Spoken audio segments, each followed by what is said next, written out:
Hello, and welcome to Party Select, a podcast where two dudes and a guy who used to be their friend talk about the best thing there is, video games. My name is Shea. I am your host for this podcast. I am joined, as always, by my brother Kyle. I'm still here. We are not joined, as always, by our good friend Cody. He is out on assignment, and that assignment is rest and relaxation and a honeymoon. Have a honeymoon is the assignment. Yeah, just for fun. I was going to make a joke about how we have sold the Party Select LLC to Valnet Incorporated, and unfortunately all of the members of Party Select were unable to make the move, and we will be replacing Cody with AI Cody, whose thoughts we have generated on a couple of the games we're going to talk about this episode. Yes, love it. Cody is with us in spirit and sort of actually. I mean, he isn't. I want to be super clear. He's not here. We're not like forcing him to be silent. Viewers on the YouTube channel, you can go check that out. You can see a lovely picture of Cody as if he was here with us. But it's basically his voice, his live voice is not on the podcast. We, as part of our Game Select, which is a game we play every month, we did South of Midnight. Cody also played through South of Midnight. We will be cutting to him for some quick thoughts on South of Midnight, as well as we've all been playing a lot of Clair Obscur. So I want to cut to his thoughts on like the early hours of Clair Obscur. Yeah. But yeah, otherwise it's like, it's too weird to try to integrate him into everything that we do. But this is our like happy medium of just the right amount. It's just the right amount of Cody. Any more than this is just too much. And to be very clear, if I was gone, the right amount of me would be none. So it's worthwhile to have Cody's thoughts. If I was gone, we would be hearing not at all from me. So that's the right amount of my thoughts. Yeah. But yeah, welcome. We are a couple days late in posting. We had a bunch of stuff happening late last week. And then with Cody's travel, it was hard to try to schedule something. And so it's just the gruesome twosome for this. Throwback to the Shea Hates Everything podcast. Yeah. That should be the title of this episode is Party Select Podcast, the Shea Hates Everything Podcast. I like that we're doing a throwback, and this is like our third episode. Yeah. Episode 3. We're rolling it back. The bad old days. That could be the name of the podcast. Yeah, there we go. Well, awesome. I mentioned already we're going to talk about South of Midnight. That was our game select that we all played this past month. We've got a couple other things on our playlists, including Clair Obscur, the Oblivion Remaster. Kyle and I both have been playing a good chunk of that. Kyle's been playing some Mandragora, and then I also finally put some more time into AC Shadows. We'll be moving on into our critical hits, which is our sort of big segments, news stories, things we want to chat about. So we're going to talk about the recent story around Microsoft increasing their console prices, which is a super normal thing to do, as well as raising the prices on games to more align with what Nintendo is doing with a lot of their stuff, which is super cool at $80. And then Kyle, you've been reading Jason Schreier's new book. I have Jason Schreier's 2 old books on my bookcase. I've not opened them, but I do own them, so that I want to read those, and then I'll be able to pick up. By the time I want to pick up yours, it should be available in paperback, Play Nice, so I should be able to get that. And then the thing I wrote for our third sort of critical hit topic, I just wrote games journalism is dead, which like sounds arbitrary and also something people have been saying since the Gamergate days. Right. But there's been just talk about the state of games media is maybe a better way of putting it. We had recent closures at Polygon and Giantbomb. So we're going to talk about that because it's very sad. It sucks. We're going to do a quick update on where we are in Fantasy Critic. So all of the games that we drafted early in the year, kind of where we stacking up as we head into Summer Game Fest. In June, we're also going to be doing our next draft for our like remainder 6 games throughout the rest of the year. It's going to be a nail biter, I believe, in terms of projections. I don't know. It's really not a very close race right now. Between me and Cody, it is. Oh, okay. Nice. Our projections, I am projected to win by like 0.08 points. Oh, which is not a lot. That close. Okay. Yeah. You're like way behind. You might as well not even draft. Yeah, no, I've there's no real point. So, But hey, you've got that Donkey Kong call. That's in your back pocket. You can brag like about that forever. I clearly, I know how to read them. Yeah. And I know how to fold them. Read the one. The one thing. How do cards work? I don't know. And then we're going to talk about the game releases in May. A couple of things that actually released already, but I want to make sure to highlight them because some cool games coming out this month. And then we'll reveal our game select for May, which again is the game all three of us are going to sink a bunch of time into. And then we'll wrap up with what we are doing as Party Select in the month of May, what you can expect from us. But before we get into South of Midnight, Kyle. Okay. I have a quick question. Oh, all right. What is your favorite piece of video game adjacent clothing or an accessory, like any kind of attire that you own that is video game related? What's your fave?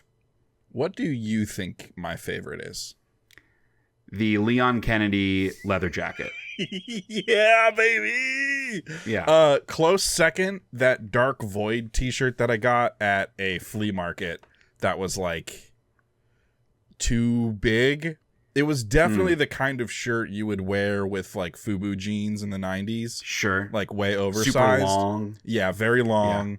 Yeah. It was like an off-white grayish color, and it had like a grayscale giant print of a screenshot from Dark Void. It was like the most bootleg ass thing I've ever owned. But that Leon jacket, I mean, come on. That's a good bomber jacket. Yeah, it's very cool. And even if you're not like an RE4 fan, it's just a cool leather jacket with like the fur lining kind of thing. It passes as a piece of real life clothing. Mm-hmm. What about you? I ironically, I thought of this question. I don't have a ton of like video game clothing because it's just never been a thing. Like I'm not like not that the Leon S. Kennedy thing is like a cosplay thing. Like that's not why you bought it, but it's cosplay adjacent. And I'm just not as into the recreating stuff. But I think my favorite thing, because it's very dumb, I bought a Volvi t-shirt. Hell yeah. After like last year, maybe the year before, Devolver Digital did their Summer Game Fest stream, and they like talked about Volvi as their mascot, who's a little vole who has like one giant arm. It's very like 80s, early 90s cartoon coded. Yeah. And so the t-shirt, it's like this bright yellow. It has a big Volvi on it, and it's like written, I don't even know what it says, honestly, but it's in Japanese, is sort of the typeface that they used. And I just really like that shirt. It's a fun shirt. Good and like design. No one would know what it is unless you are a legit gamer. And I like that stuff too. That's like, it's not obvious. Right. I've always really liked that. Yeah, I agree. That's an awesome shirt. That's a good pick. Yeah. Well, cool. What do you say we dive in and chat about some South of Midnight? Okay. Maybe the way we can do this, if you want to give sort of overall thoughts, I can give some overall thoughts, and then we'll cut to our boy Cody to give some overall thoughts, and then we can react to what he has to say and tell him how wrong he is about his opinions when he's not here to defend himself. Yeah, he'll be getting our inputs on his inputs when you all get it. He's like overseas listening to it on his iPhone or whatever. Yeah, he will either not be happy listening to this podcast, or he will be smart and know that he should just not even listen to it. That's true. Yeah. Good call. So we'll see how mad he is when he gets back. That'll tell us if he listened to this or not. Yeah. So, all right, South of Midnight. I went into this one with, I'm not going to say like high expectations. I definitely had them tempered because I knew it was going to be sort of a Kena Bridge of Spirits level. Like it's more about the story and the cinematics and stuff. But I really like, So I went into it with that frame of mind and came away very positive on it. I think it has a lot of rough edges, but as a whole experience, I was very satisfied with it. I was very happy that I played through it, that I beat it, completed it, got to see the whole story. I thought music and storytelling, graphical style, I thought all that stuff was firing on all cylinders for me. And the gameplay stuff, the shallow nature of it didn't bother me too much because I was enjoying all the other stuff so much. What about you? Yeah, generally agree. I think I went in with probably more tempered expectations than you, just because what they had shown of the combat immediately read to me as like, oh, this seems pretty basic. Sure. But all of the style I wanted to be really wowed by, and I certainly was. I mean, I think the art design and the visual style of this game are like things I've never seen before. Part of it's the setting, like it's not a common setting in video games in the Deep South, and then combine that with a lot of the like mysticism and fantasy in that region, which I'm also super just unfamiliar with. That was very cool. I also think the stop motion style of the animation is excellent. The like kind of really harsh edges on the characters and things like that. Right. But even just the visual variety and the sense of color, I was really impressed by. I also think the music was phenomenal. Like I've heard someone talking about like, oh, I'm still listening to the soundtrack even now, like after finishing the game. Like, I don't know that I would do that because it's very like storytelling oriented. Yeah. But when you're playing it, it heightens everything you're doing so much because you're like listening to lyrics in the songs that are highlighting what you are doing, which is just very, very cool. That being said, I think the structure of the game is pretty like bland and like the harsh chapter vibe that they have, and you kind of repeat the same thing like 3 or 4 different times. And the combat I found to be extremely one note, and despite there being like a good amount of enemy variety, I think the actual combat, like it's just a missed opportunity, I think, because it was not something that like improved the game. But as an overall experience, like the length I think is the right length, even though it feels like it goes on a little bit long. But yeah, overall, I think it's like a style over substance if you want to like be reductive about it. But the style is excellent. So the style might be over the substance, but the style is very high. Yeah. And like, again, back to the Kena Bridge of Spirits comparison, I think a lot of people came away from that like the video game part of this sucks. Like it just kind of actually sucks. All the animation, graphically, it's beautiful. It's a nicely written story, but the gameplay is not fun. I would say like this is several notches above that in terms of responsiveness, being able to be creative in combat, being able to mix some stuff up and like have fun with it. I would put it notches above Kena, but also like not many notches below other games that are doing kind of similar formats in terms of structure and stuff, like character action platformer games.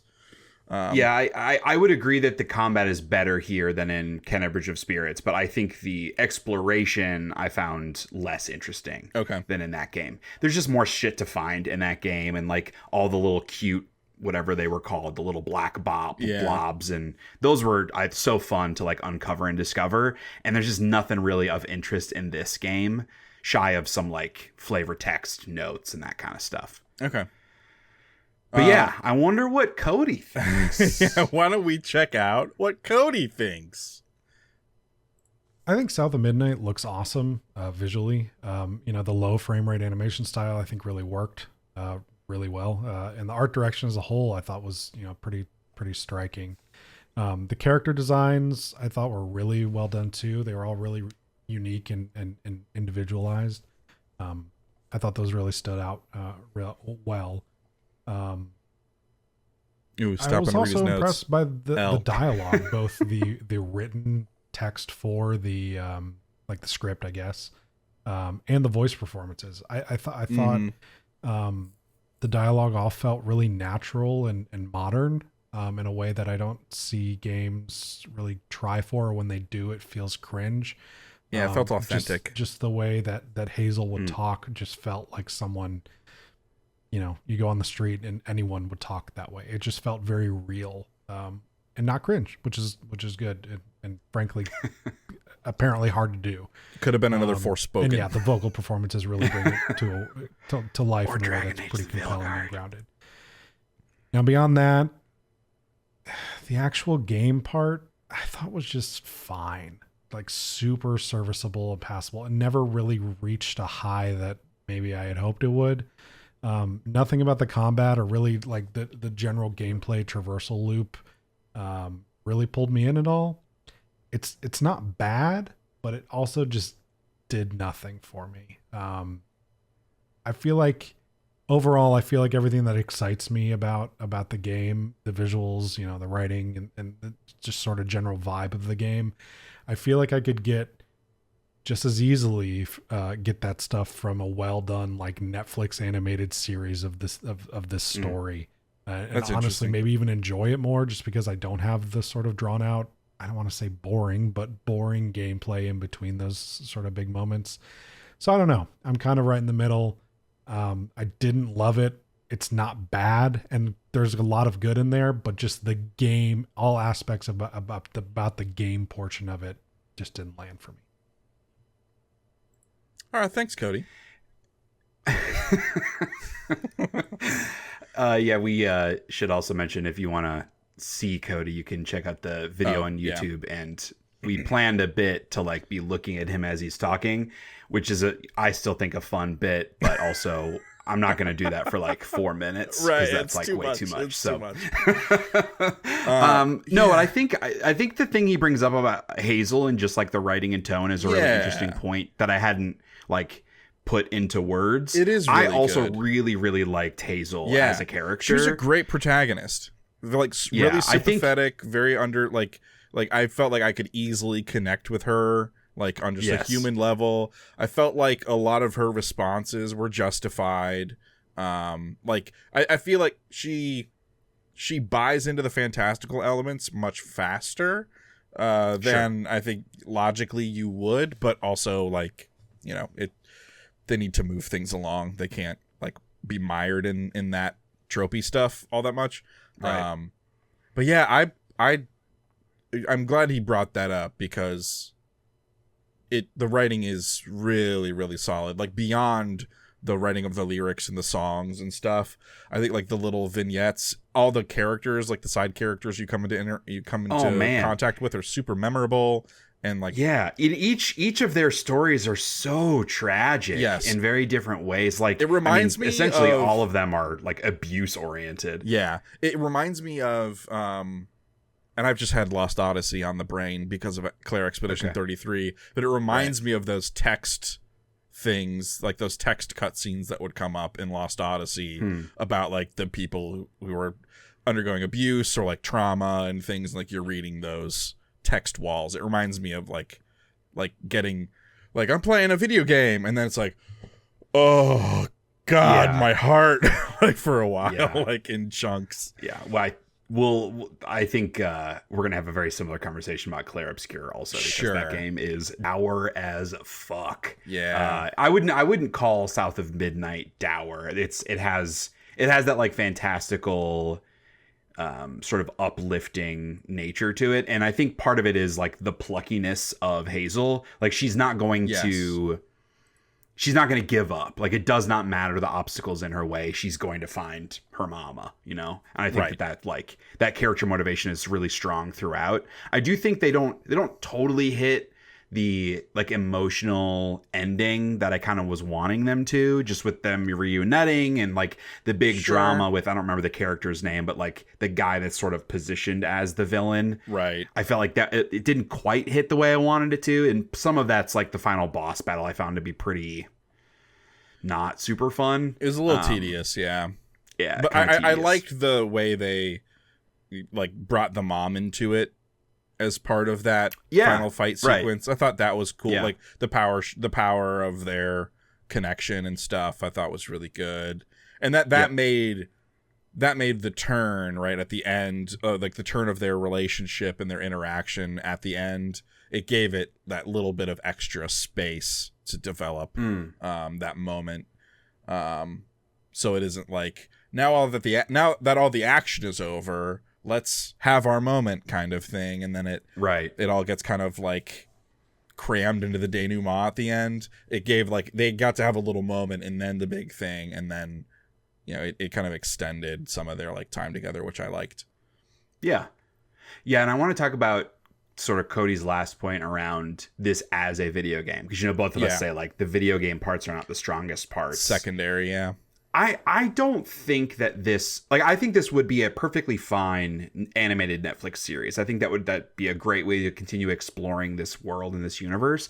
But I do think that this works better as a video game than it would a traditional media narrative, despite it not having the most interesting combat or like exploration and platforming.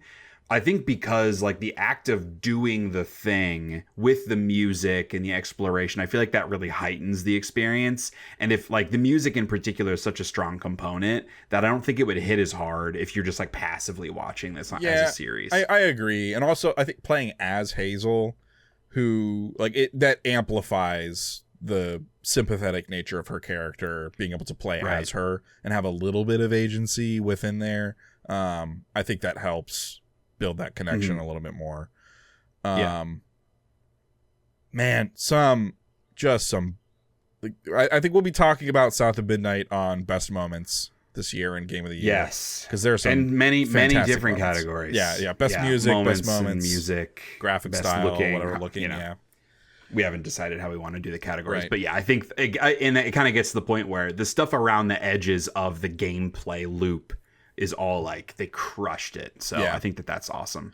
And I am not as down on the combat as you and Cody are. I managed to find like some fun in there kind of throughout, because as you play, you're unlocking new abilities and stuff. And I found that chaining those could be like approaching satisfying. I'm not going to say it felt great, but it gave me enough to have some fun. And there wasn't so much combat, because all the combat's relegated to these little arenas, and then the boss that's part fights. That's part of what made it feel repetitious and kind of lame. Is it's all just in these arenas, and each like big chapter where you're doing the bottle stuff, where you collect 3 things in the bottle, and then you do a chase sequence, and you do that like 3 or 4 times. Those combat arenas, once you get into that place, you're gonna have to do like 3 or 4 of them, and it just is like, but yeah. I would say the thing I liked the least that was part of the gameplay loop were those chase sequences. I never failed one, but like, you're supposed to have this feeling that the thing is like right on your heels. I never felt that. Maybe just because like I was chaining the movement enough to like move really fast, but I never felt like it was right on my ass, and I never felt the pressure. And the transition into them was always a little clumsy, because I guess like they don't know after which fight you're going to be jumping into it from, because you can sometimes do them in different orders. And so like that transition into it, I always felt was a little clumsy.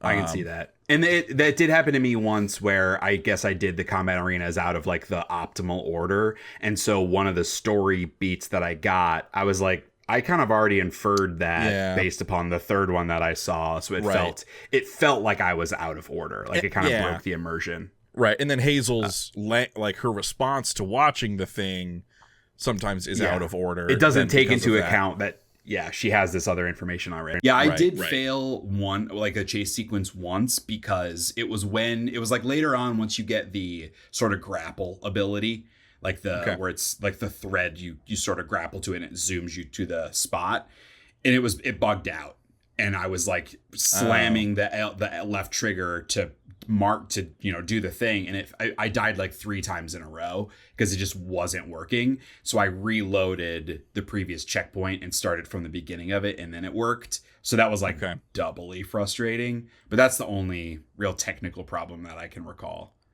Okay.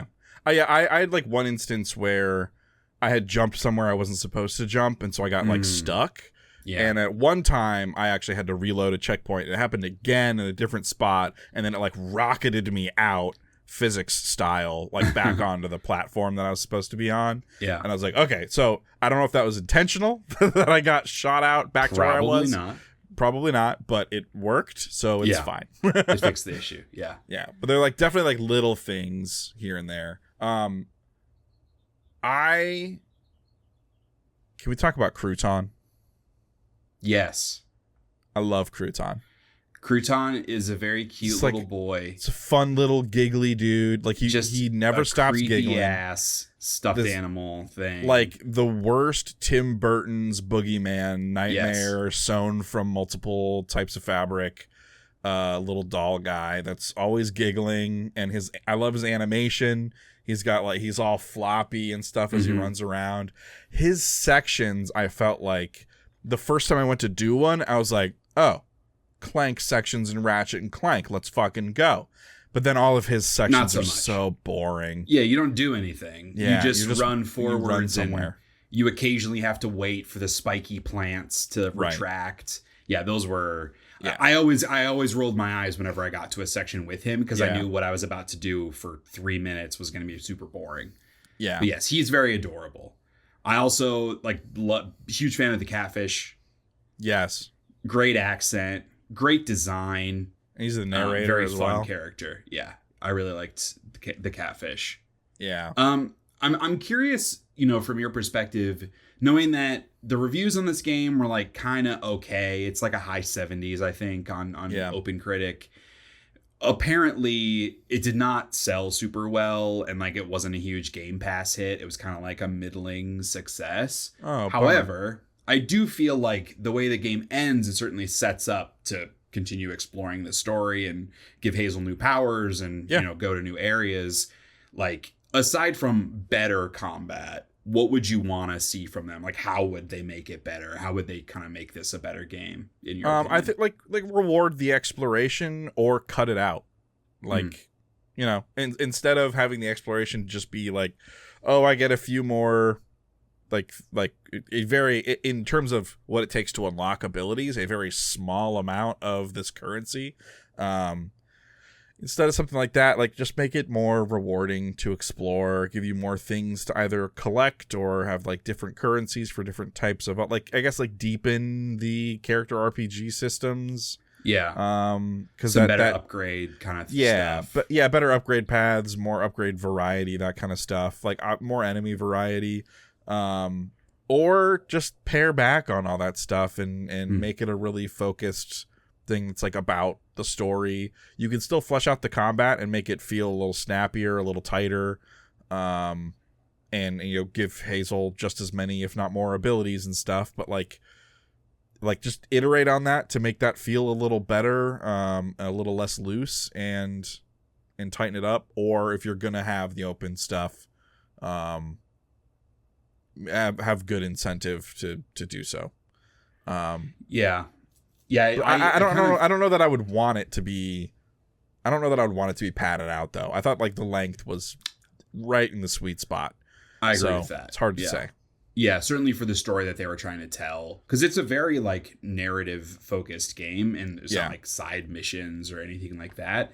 Yeah, honestly, the biggest thing for me is the combat. I would have liked to see, or in a sequel, would like to see them lean in a little bit more on the weaving threads. Just make it feel more magic oriented, because all of your like abilities have the magic component, but they're basically like there's a debuff, there's a grapple, there's like an AoE attack, and it's not super creative. And I think that they could take that a lot like different types of directions with making it feel more like you're casting spells rather than just like wailing on guys with your little sticks and every once in a while doing a special ability.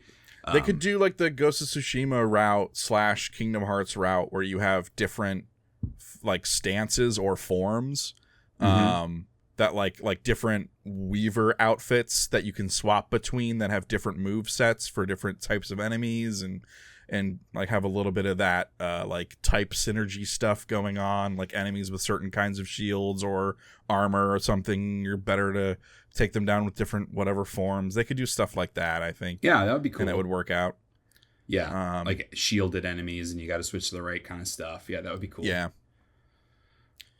And then like each one of those forms could feel very different. Like one could be a lot more acrobatic, and one could be like you've woven like this more big, of a tank, heavy tank thing around you, so it's hard to move fast. Even like a simple version of like having like a shield that you weave together, like some kind of defensive option. I guess at the end of the day, like the enemies need to be a little bit more dangerous in order to justify that. Because like I never once came even close to dying in combat. Like I don't think there was a single time where I felt the need to use the like healing orb that was in there. Right. Because it's just super easy. So yeah, adding some danger to the enemies beyond just like more enemies, I think would be a cool change too. Yeah, for sure. Anything else on South at Midnight? Just like Cody, I'm checking my notes. Oh, right. The one thing I forgot to mention earlier, the weird health economy outside of combat. Like, you don't have a way to regenerate health outside of combat, except for like when you level up or whatever. I think it restores your health. And so like you're taking damage from these environmental hazards, but you don't really have a good way to get that health back. Like, it doesn't really regenerate. And so it's just like a weird, like, I guess I'll enter combat to get some of my health back from fighting. Because like when I complete the fight, it heals me. Yep. But beyond that, I don't know. It was just weird. Like, there's no way. I never really ran into that. Like, I never. So I understand what you're saying, but yeah, it was never a problem. It was just like a weird thing where I was like, I just took some damage. I don't think there's a way to get that health back. Right. So it was just strange. Yeah, I get that.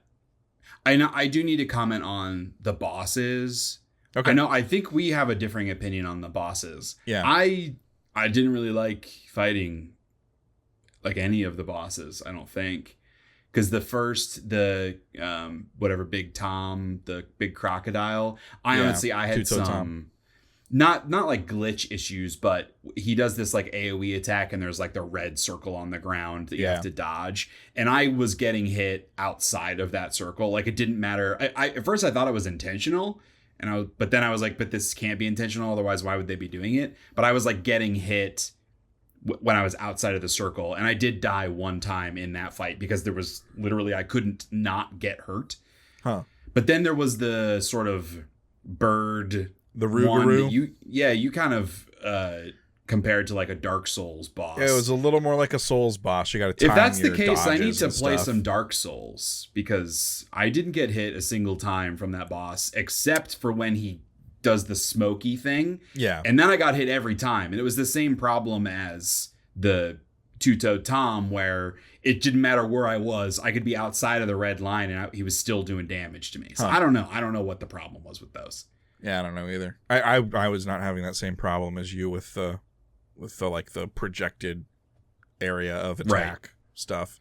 But his normal like attack stuff, I don't think I got hit a single time, because it was the same. Like, I'm not saying it's hard like a Souls boss, but it's very much like learn the move set to do the dodges, because unlike the Two-Toed Tom fight where you're a distance, you're dodging like very large telegraphed attacks and then throwing a bell at him. Like, this one is just like you're in an arena with this dude. You got to learn his attack patterns to dodge them to get your hits in when you can, and sort of like battle of attrition it out. That's a lot more like a Souls boss than the other bosses are.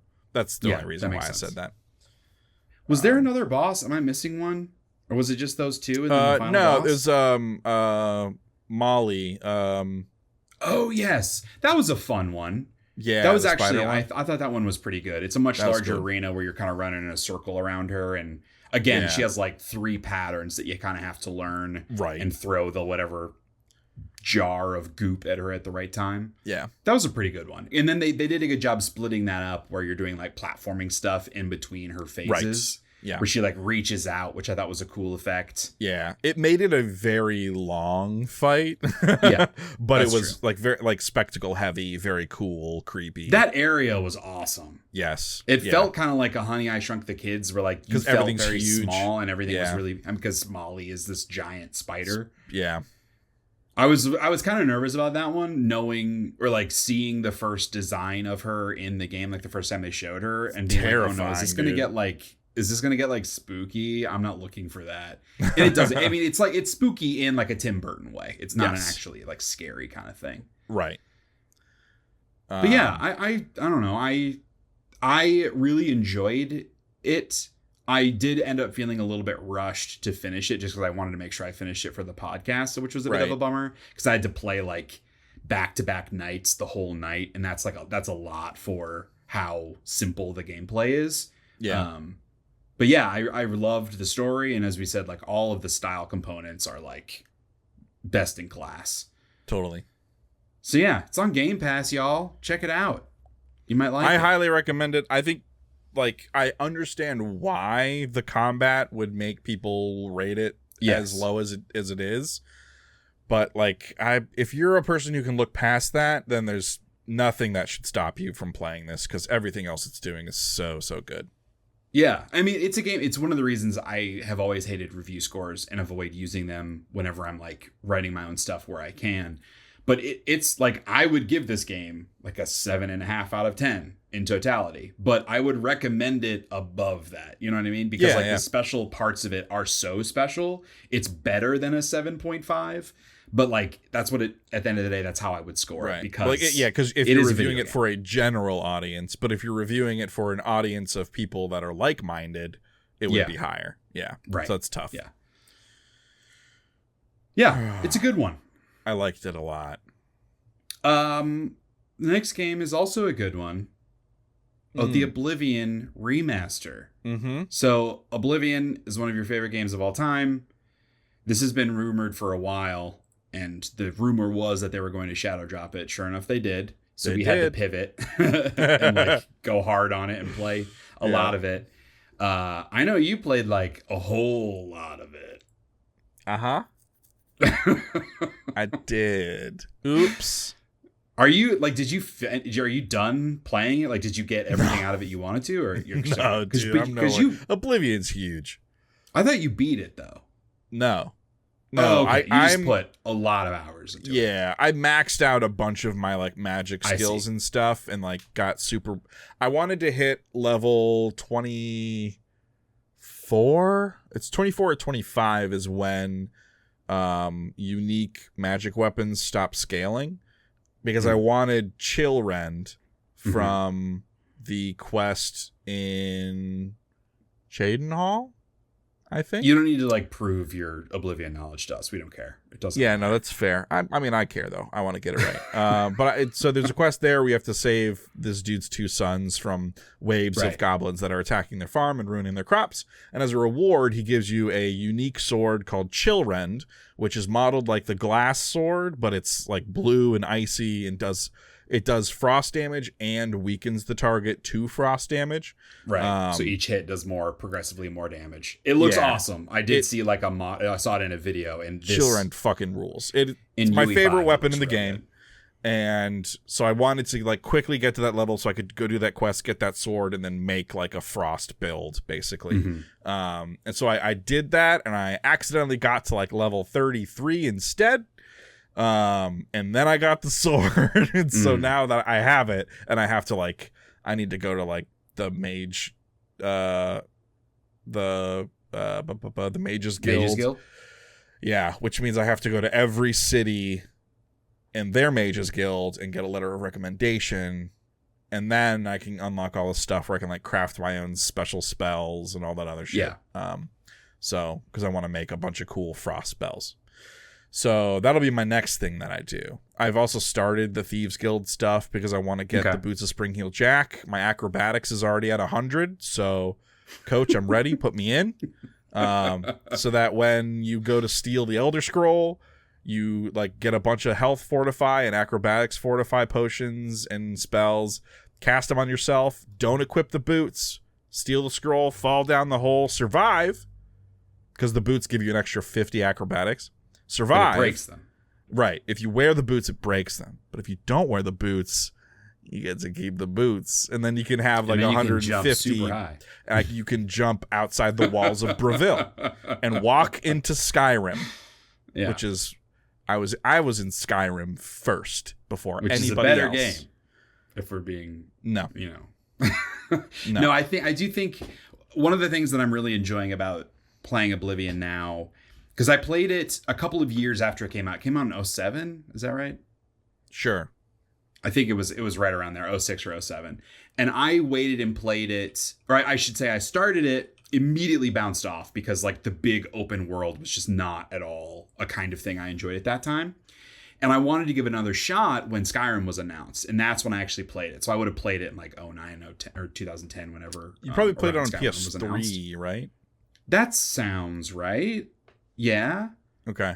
I don't know. With the Knights of the Nine DLC and all that stuff, probably. Dude, I don't know. I don't think I ever actually finished it, but I did. Okay. I played like 50 plus hours of it, and I liked it. It has a lot of quirks. Yeah. And most of those quirks were not things that I enjoyed. Playing it now after playing Skyrim, and I've played like 1,000 hours of Skyrim. It's some, depending on the day, one of my favorite, if not my favorite game ever made. And so it gives me a lot more appreciation for Oblivion. Sure. It also helps that it looks so much better now. It looks very good. And there are good. a couple of quality of life improvements. Yeah. I think, like, I'm not at all saying they should have changed more, because that would have made the Kyles of the world upset. And this game, I don't know, actually. Maybe I'm changing my mind in the middle of making a point. Because they didn't make this game for you, Kyle. Like, no offense, but they didn't. They made this game to tide over Elder Scrolls fans and Skyrim fans for the next one. And their goal with this was to introduce Oblivion to a new audience of people that played Skyrim, and that was their first Bethesda game. So I think in that way, it might have been smart for them to get rid of a lot of the annoyances and the quirks that people like you love about Oblivion, but that a new player might find off-putting. I think that they could have done that work, and it might have, in my opinion, would have made it a better game, and certainly would have made it more approachable for a new Elder Scrolls player. But then you have the Mies of the worlds out there poisoning the well with our discourse. Yes, you guys would be way more annoying. Than the new players are being annoying, complaining about the old game design and how old systems are stupid, et cetera, et cetera. That's absolutely true. I'm just saying, like, and I don't know, maybe not, because I've seen a ton of people that are playing this for the first time that thankfully are able to look at it as a product of its time and, like, forgive its quirks, because this game came out like almost 20 years ago. Forgive its quirks and just, like, appreciate the ambition that was present in the original version. Yeah. All that to say, I'm having a really great time, but those quirks are still like I just wish they weren't there. And stuff that I hated the first time around, like, I fucking hate lock picking, the design of the dungeons, the way that they're, like, both confusingly mapped, and also you end in, like, the final room of a dungeon, and then you just gotta turn around and walk all the way back to the entrance, instead of it, like, looping around like they figured out how to do in Skyrim. It's a lot of that kind of stuff. Even small things like the Imperial City, they could have redone that so that it was one big area. I cannot imagine that they needed to have whatever it is, like 7 different zones within the big city. I think they probably could have done it in a single spot, and that would have made the quality of life in that area so much better than having to, like, traipse around and do the whole thing. So it's like that kind of stuff is annoying to me, but I am having a very good time. I think I'm like level 7, and I've mostly just been running around the Imperial City doing a couple of side quests and stuff and exploring random caves. I haven't even started the main storyline yet. But yeah, I think it is what I wanted this to be when they announced it. But now playing it, I do kind of wish that they would have made a couple more changes. It's mostly the fucking lockpicking. The lockpicking in this game is some of the worst. It might be like one of the worst mini games in any video game I've ever played. I fucking hate the lockpicking in this game. So yeah, that's kind of, my piece on Oblivion. Did you have anything else to say about it? Yeah, I mean, like, just to roll it back to one of the things you were talking about how it feels a little dated, right? And, like, there are some quirks to it. I think I have this weird relationship with Bethesda games where, like, every Bethesda game, it feels like they take a little bit of the soul out of it. And there's something about these earlier Bethesda games that I just like spending time in them more. It's like someone came in and said, here are the ways in which your game can be exploited and broken, and we're going to pull all those out. As many of them as we can, we're going to pull them out. It's part of the fun of, like a part of the fun for me of Oblivion. And I know a lot of people who play Morrowind feel the same way. Like, breaking it is the part that feels really, really good. And like stress testing it is a lot of fun. That's why people put 5 million cheese wheels in their house in Skyrim. Like, stress testing the Bethesda games and watching as it flies apart at the seams is kind of the fun thing. Like what I was talking about with the Boots of Spring Heel Jack. It's also the part of that as well. Like, finding ways around those things. And, like, as games become more sophisticated, sorry, I should say as Bethesda games become more sophisticated, they're losing a lot of that. And I say sophisticated in terms of like a modern sense, not like Starfield has technically more systems, but they are far less interesting and I think far less broken in fun ways than these older games are. Yeah, I think it's like the approach to ambition or the ambition is just very different than it was. Yeah. Because I don't think even a game like Starfield is exceptionally ambitious. Sure. We can not like it. We can find many of its flaws, right? And I think there are a bunch of flaws. I think Starfield has a lot of core design flaws in its inception, not even just execution, but the idea of it as a video game, I think, is largely flawed. But their ambition early on with Morrowind and Oblivion, and I would put Fallout 3 into that category as well, the ambition was in how to make these systems work together in ways that had never really been done before in a video game. The sense of like immersion and exploration and the conversations and the relationship building and all that stuff existed in a way that no game had ever done before. And now their ambition tends more to like scale. How do we take a lot of that stuff? And by nature, we have to strip out a lot of the ways for it to break, because if we add scale to it, it will break way more and it will break in not fun ways. Right. And I feel like that's the pendulum has swung. And as I'm saying that, maybe, I don't know, maybe my opinion on it is formed by Skyrim, or maybe my opinion on Skyrim is formed by my opinion on Bethesda's ambition. But to me, like, Skyrim is the perfect pendulum. It's the perfect center point on that pendulum of scale with their radiant quests and the huge world to explore and all that stuff, combined with the goofy jank that Bethesda is known for. Because you get a lot less of that goofy jank in a game like Starfield or in a game like Fallout 4, but they're much bigger games. They've got a lot more going on. They introduce new things like the town building and the weapon customization, better first-person shooting. Like, there's a lot of ambition in those games. It's just the ambition is less fun, maybe. It's more traditional video game stuff. Yeah.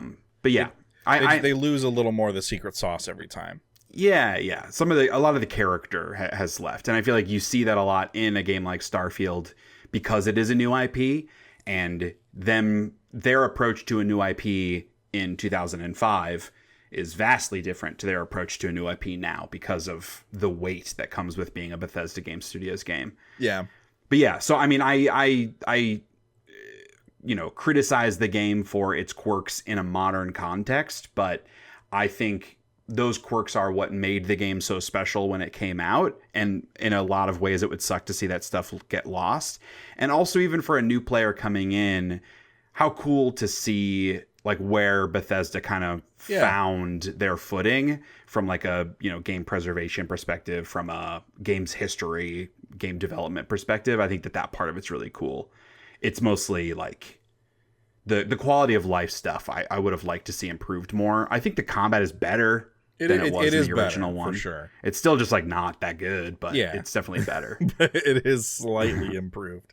I think like tonally, Skyrim and Oblivion are very different games.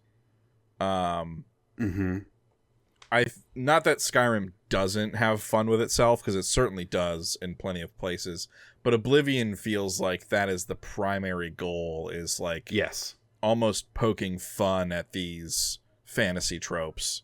It feels the most Fallout in that way of all the Elder Scrolls games to me. I think some of it's probably limitations of the hardware at the time and how goofy it looked, and how even when they've up-resed it, they've still managed to somehow keep that weird, goofy character model design stuff in there.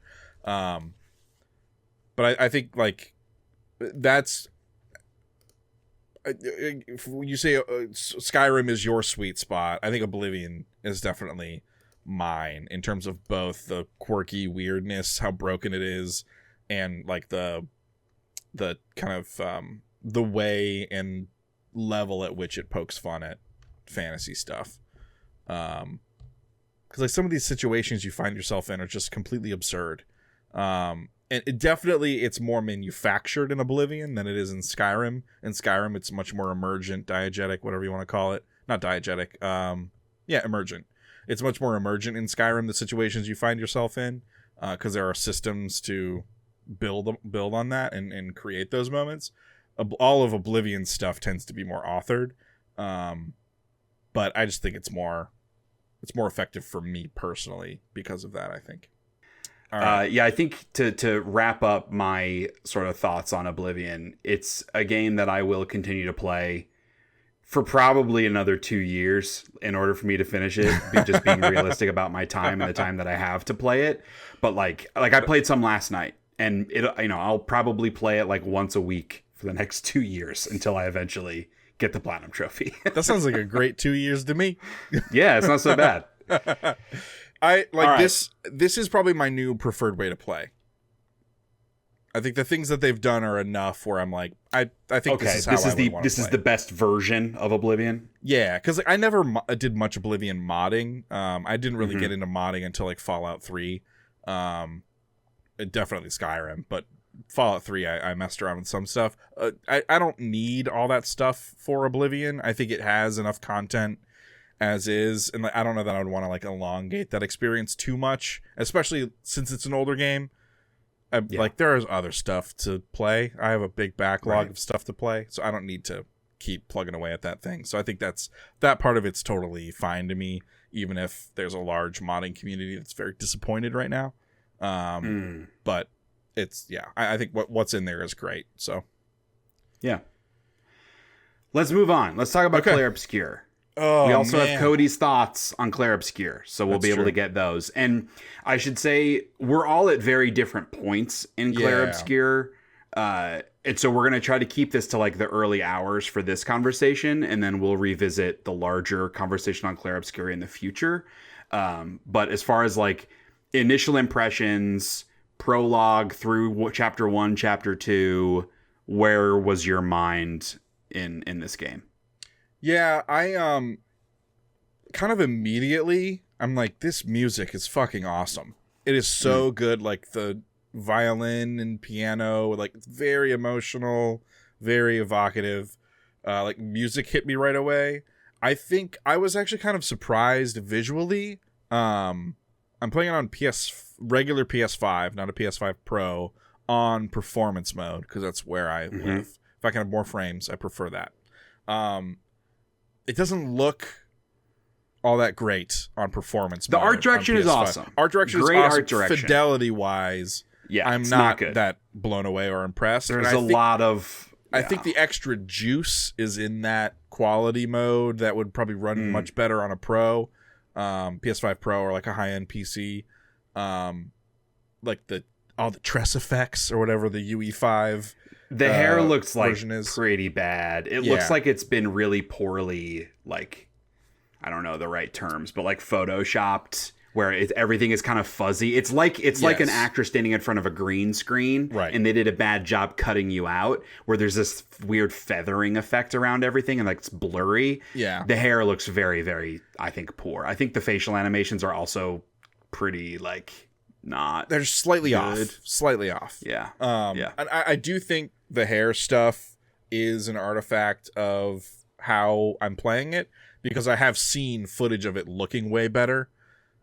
So I imagine it's just limitations of the way in which I'm playing it, which it's still, I feel like a lot of people would probably play it on performance mode. I'm playing it on PS5 on performance mode. Like, why? Yeah. Why would you not? Right. So there's that. I still think, like you said, art direction, fantastic. I think it looks great. Again,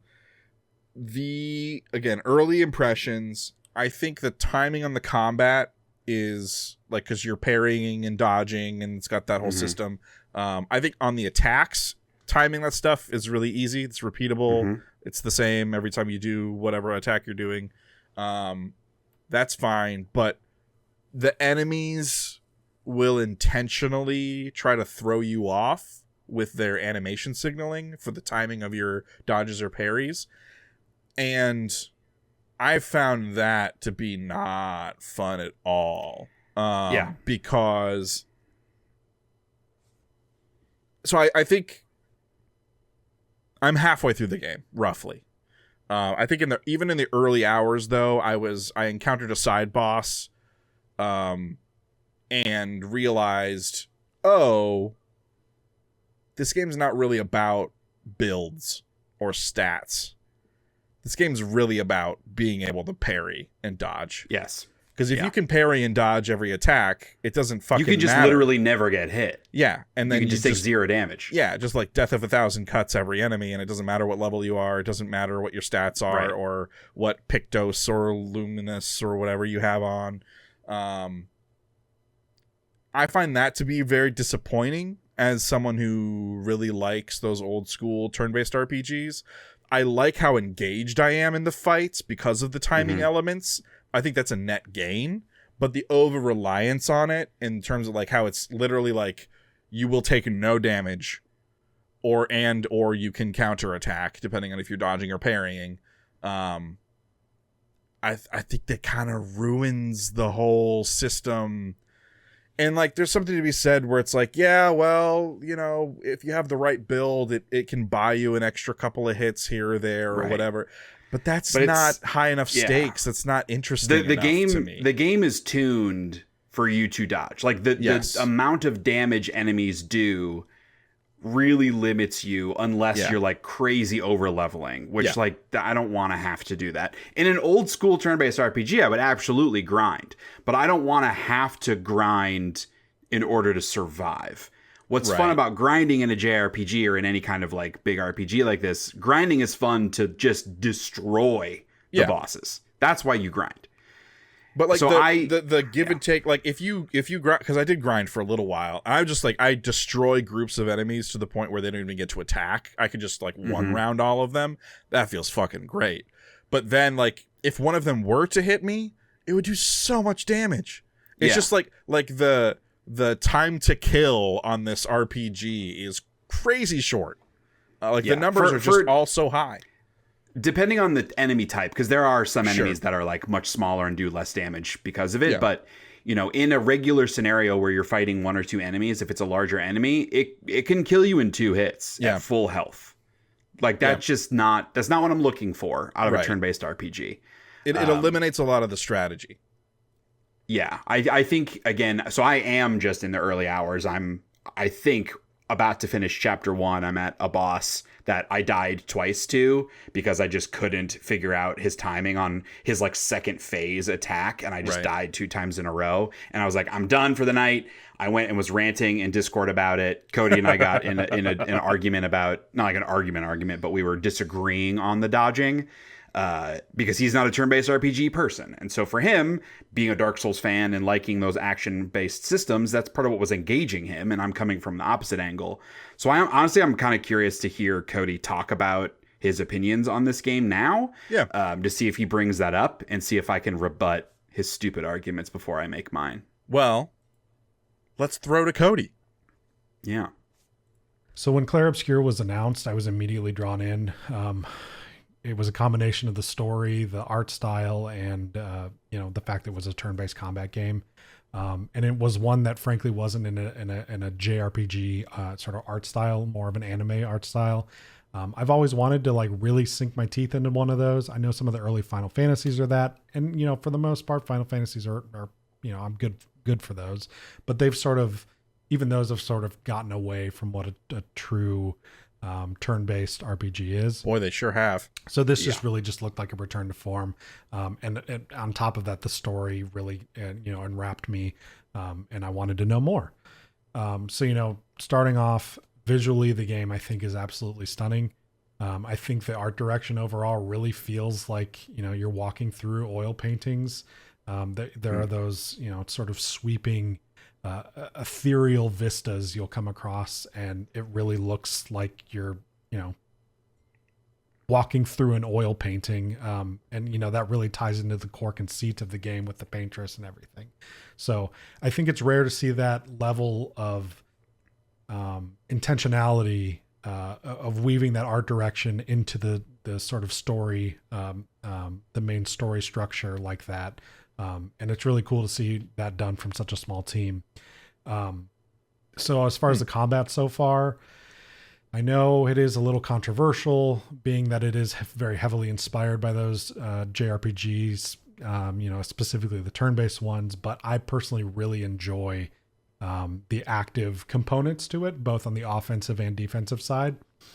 I know my cohorts aren't the biggest fans of that, but for me, again, I've never been able to really engage myself with this genre, just because, for one, with most of them being in that sort of anime style art styles, I just can't buy into that. And two, when it is purely just stat based and gear based and grind based, I tend to fall off of that a lot more. But knowing that I have an option of guaranteeing a dodge, guaranteeing nulling that damage on the defensive side, and then turning around and having those fun combinations of abilities and setups and, doing things for the next turn, that really works well for me. And, I'm very much enjoying the combat. Now, there are times when I'm not hitting those dodges and I'm taking a lot of damage, but I like the nature of learning the move sets of the enemies and figuring out when is the time to dodge, because once I get that dodge down, I'm going to hit it every time. So it's a matter of figuring it out, and it's not just figuring out what the enemy's elemental weaknesses, but it's also figuring out sort of their attack pattern so that you can help assist in avoiding that damage. I think the Pictos and Lumina system is really interesting, the way that you get new abilities and equip those abilities across characters. I really like that. I really enjoy these sort of Souls-like items that refresh on resting. So like your potions and your revives and giving you AP and stuff that comes back. I like how that does that. I don't know. Everything around the combat and those systems and mechanics that I've engaged with thus far, I'm really enjoying. And then, if I had to pick a couple nitpicks so far, two really stand out to me, and those would be, in some of these core larger areas that you go to on the map, there is no mini map. Though those areas can branch out quite a bit, and there are secrets hidden in there. Sometimes it's hard to tell where you've been and where you haven't been. Yeah.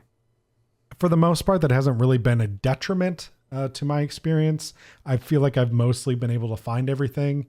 I just think that I find myself being like, wow, it would be a lot easier if there was, but I'm not necessarily saying it's bad that there isn't.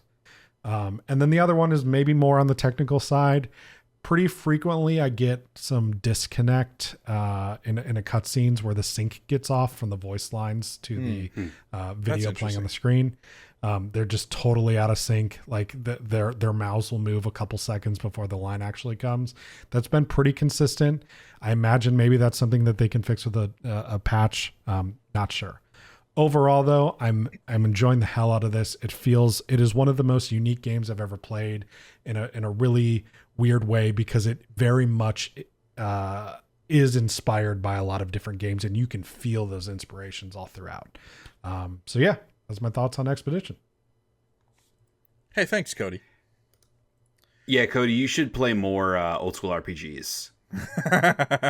That's my response to that. I don't know, but like that's what he said is right. Like they don't. He doesn't connect as much to those because the grind stuff and the tactics, the strategy of the combat isn't always the most interesting part of it for him. I respect. But I think it sounds like that. one of the things that is standing out for him is the combination of those systems. Like it has more of the action game dodging and the QTEs during combat. And it's meshing that with the turn-based stuff. And that's what's making the turn-based stuff work, because he doesn't really like those kinds of games. And I think that's like totally valid. I'm not trying to dismiss that at all. I think from my perspective, I think of the dodging, parrying in two different ways. There's like the selfish way, and then there's also the like backseat game design, sort of what's your strategy and how are you trying to engage your players. The selfish version is We don't get very many games that are turn-based RPGs anymore. And the ones that we do are like super Japanese and, to Cody's point, very anime inspired in their style. And that's just like not my jam at all. Like I tried Persona, I tried Metaphor Refantatio, and I find those the characters and the storytelling and the visual design is just, it's cringy to me. There's purely totally, I'm not going to judge anybody that likes that kind of thing, but it's not for me. And so I don't get a lot of good turn-based RPGs in my life.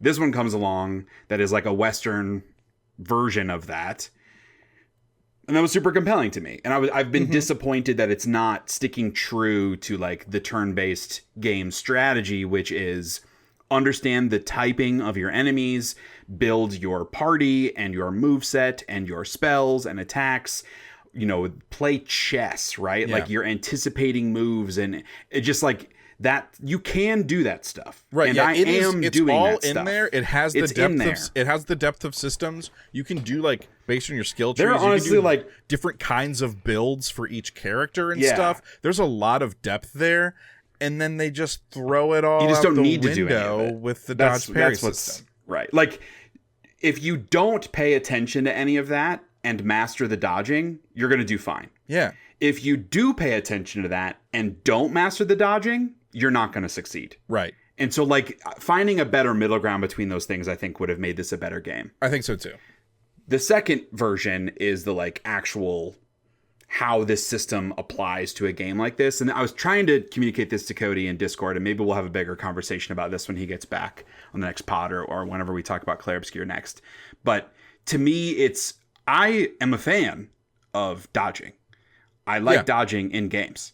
The games that I like dodging in, I want to be able to move around the space to dodge. We just talked about South of Midnight. The combat's not great in that game, but you can dodge. I use that all the time to avoid damage.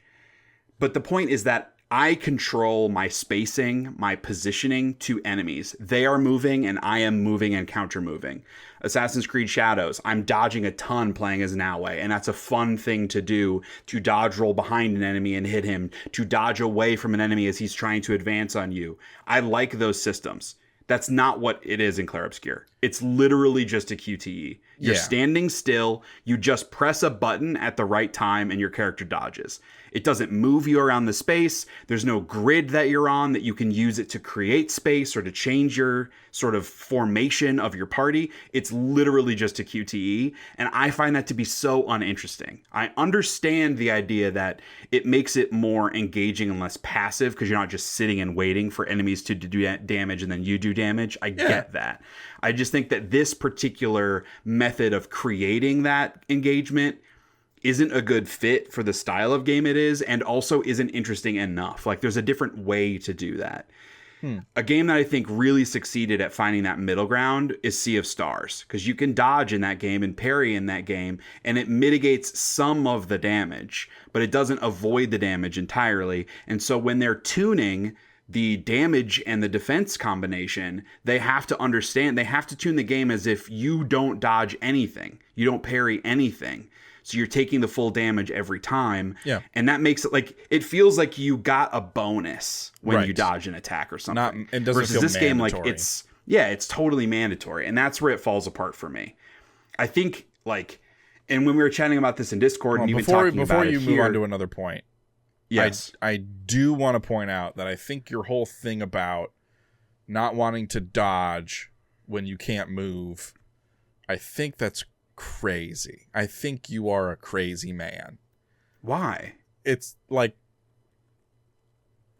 like what are we talking about, dude? I don't know why. It's such a hard line that you've drawn where it's like if you can't move around a space, you shouldn't be able to fucking dodge, man. It's like this crazy hard line that you have about dodging. I don't know why. I would love to hear from listeners or viewers, because this was the conversation we had in Discord where it was blowing your mind. It was blowing your guys' minds that I have this opinion. So please leave a comment whether you agree with me or not. Like, tell me I'm crazy or tell me you understand what I'm trying to say. Like, when I think about any action game, you are controlling your character. Part of those combat systems is placing your character in the space and navigating the enemies that you have in that space. You do not do that in Clair Obscur. So why do I have one single thing that allows me to control spacing, but it doesn't control spacing? That's why I'm reducing it to saying that it's a QTE. You aren't actually dodging. Right. You're just doing a QTE. So what if it was labeled a block and not a dodge? Would it make you feel better? No. If you were blocking the damage? I mean, I still think inherently making it mandatory is unfun. That would still be true. We're setting that aside because right now we're just talking about like the idea that you're hung up on about dodging when you can't move. If it was a block, that does feel. It does feel a little bit. It honestly it might, and that makes it feel arbitrary. But okay, I think the bigger. Thank you. I rest my case, Your Honor. No. But the bigger thing is using that as a means of engaging the player. Call it a dodge or call it a block, like that doesn't matter. I still think that the point is that your character is static, and so like it could be nothing. It could be a magical shield, whatever. Mm-hmm. Like the point around dodging and spacing is arbitrary because they just called it a dodge. Like that part of it doesn't matter. But calling it a dodge makes me want to be able to move my character. Maybe that's part of what it is. Interesting. And if it was a shield or if it was a block, like the naming of it would bother me less, but the core of my point would remain. I just don't think it's a... For you, I think it's also wrapped up in the fact that it's a system that's also ruining what otherwise could be an incredible video game. Yeah, dude. Because like honestly, in the early hours, I'm feeling a little overwhelmed by the types of elements and the combinations of elements and the weaknesses because there's a lot going on there. Uh-huh. I have total faith that I'll figure it out as I continue playing, but that part of it's so interesting. Yeah, I'm really into that.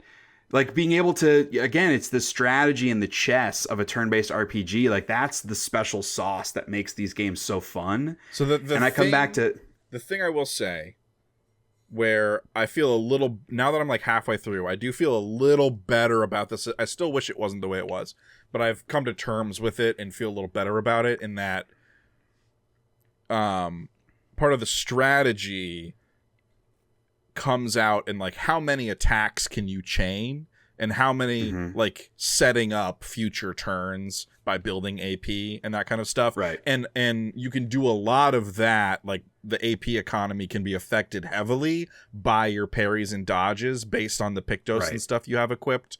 So it does play into it. So it does tie it back around and you get more options for doing that as you play through and find more Pictos and unlock more skills and stuff. And so like, but yes, I wish any of it mattered. I wish. Yeah, I wish the game believed in those systems enough to like let those be the thing and let the dodging and parrying be the icing on top, the little bonus, like you said. Yeah, and I said this to Cody, and I do think it works both ways, and so I'll say it both ways, in that not every game needs to be made for everyone. No. And I say that by way of saying it's great that Cody feels more engaged in a turn-based game because it has that action game system in it. Right. But, like, it's also totally okay if turn-based games just aren't for him. We don't need to, I don't intend this as a pejorative, but we don't need to, like, dumb down the systems of a turn-based RPG to attract a broader base of players. We don't need to do that. It's okay for people that like these games to play these games. That's also true in the reverse, that not every game needs to be made for everyone, including me. So if they want to introduce a new system into a turn-based game and they want to innovate in that way, that's a totally fair approach. I, selfishly, am just bummed by that because I don't get that many of these. Yeah, and you know how many fucking action games we get? You know how many fucking Dark Souls games we get? We have every game has Dark Souls systems now. We haven't had one of these since Final Fantasy X. We have not had a big budget, fully 3D, story-heavy, turn-based video game since motherfucking Final Fantasy X. I needed this. Yeah, dude. I mean, again, did. And we could. I like we a could lot go of play things a about million. We could go play a million JRPGs, right? Like those games totally exist, but I'm so turned off by the styling of those games. Right. And the tone and unfortunately, the best ones are Persona, and I have other problems with Persona that makes me not like it. So it's like, ugh. Yeah, come the on, structure man. of it. I want the perfect thing. Right. I need that hit, bro. Yeah. We need yeah. to move on from this because we have a lot of stuff to chat about, and this That's was true. supposed to be like a smaller episode because it was just the two of us. But we're falling back into our Shea Hates Everything ways, where it's a longer episode when there's like two of us. Yeah. I want to like put a bow on the Clair Obscure thing by saying, story is awesome. I really like the characters. I think the writing in general is very good. It's pretty strong. I think there are some weak spots here and there, but like a lot of the big story beats that I've encountered so far, fucking awesome and crazy shit I did not see coming. There's a lot of when mystery. they land on the island, crazy. Yeah, crazy. They land on the island. Yeah. And I want to see this thing through because I really want to find out what happens with the story stuff. And I think like that's totally enough to push me through. Plus, like I want to see the new enemies and the new areas and all that other stuff too. So like I want to see all that stuff. So I'm going to. It's just like, you know, it's not scratching the itch. Right. Yeah. And I think that the biggest compliment that I can give this game, despite my criticism, is that if I have to bump it down to easy, I will. Sure. Like I'm not going to not play it. That doesn't mean I'm going to finish it, because if I end up bumping it down to easy and things become too easy, then it's just not going to be fun anymore. But I'm willing to play this game on story difficulty and trivialize a lot of what I would find interesting about the combat because I really like the story and the world that they're setting up so much. Yeah. So, yeah, I'm really honing in on like one specific component of it, but it is destroying a lot of the fun of the combat. But everything else is very, very good. Yeah, for sure. All right, you have been playing some Mandragora.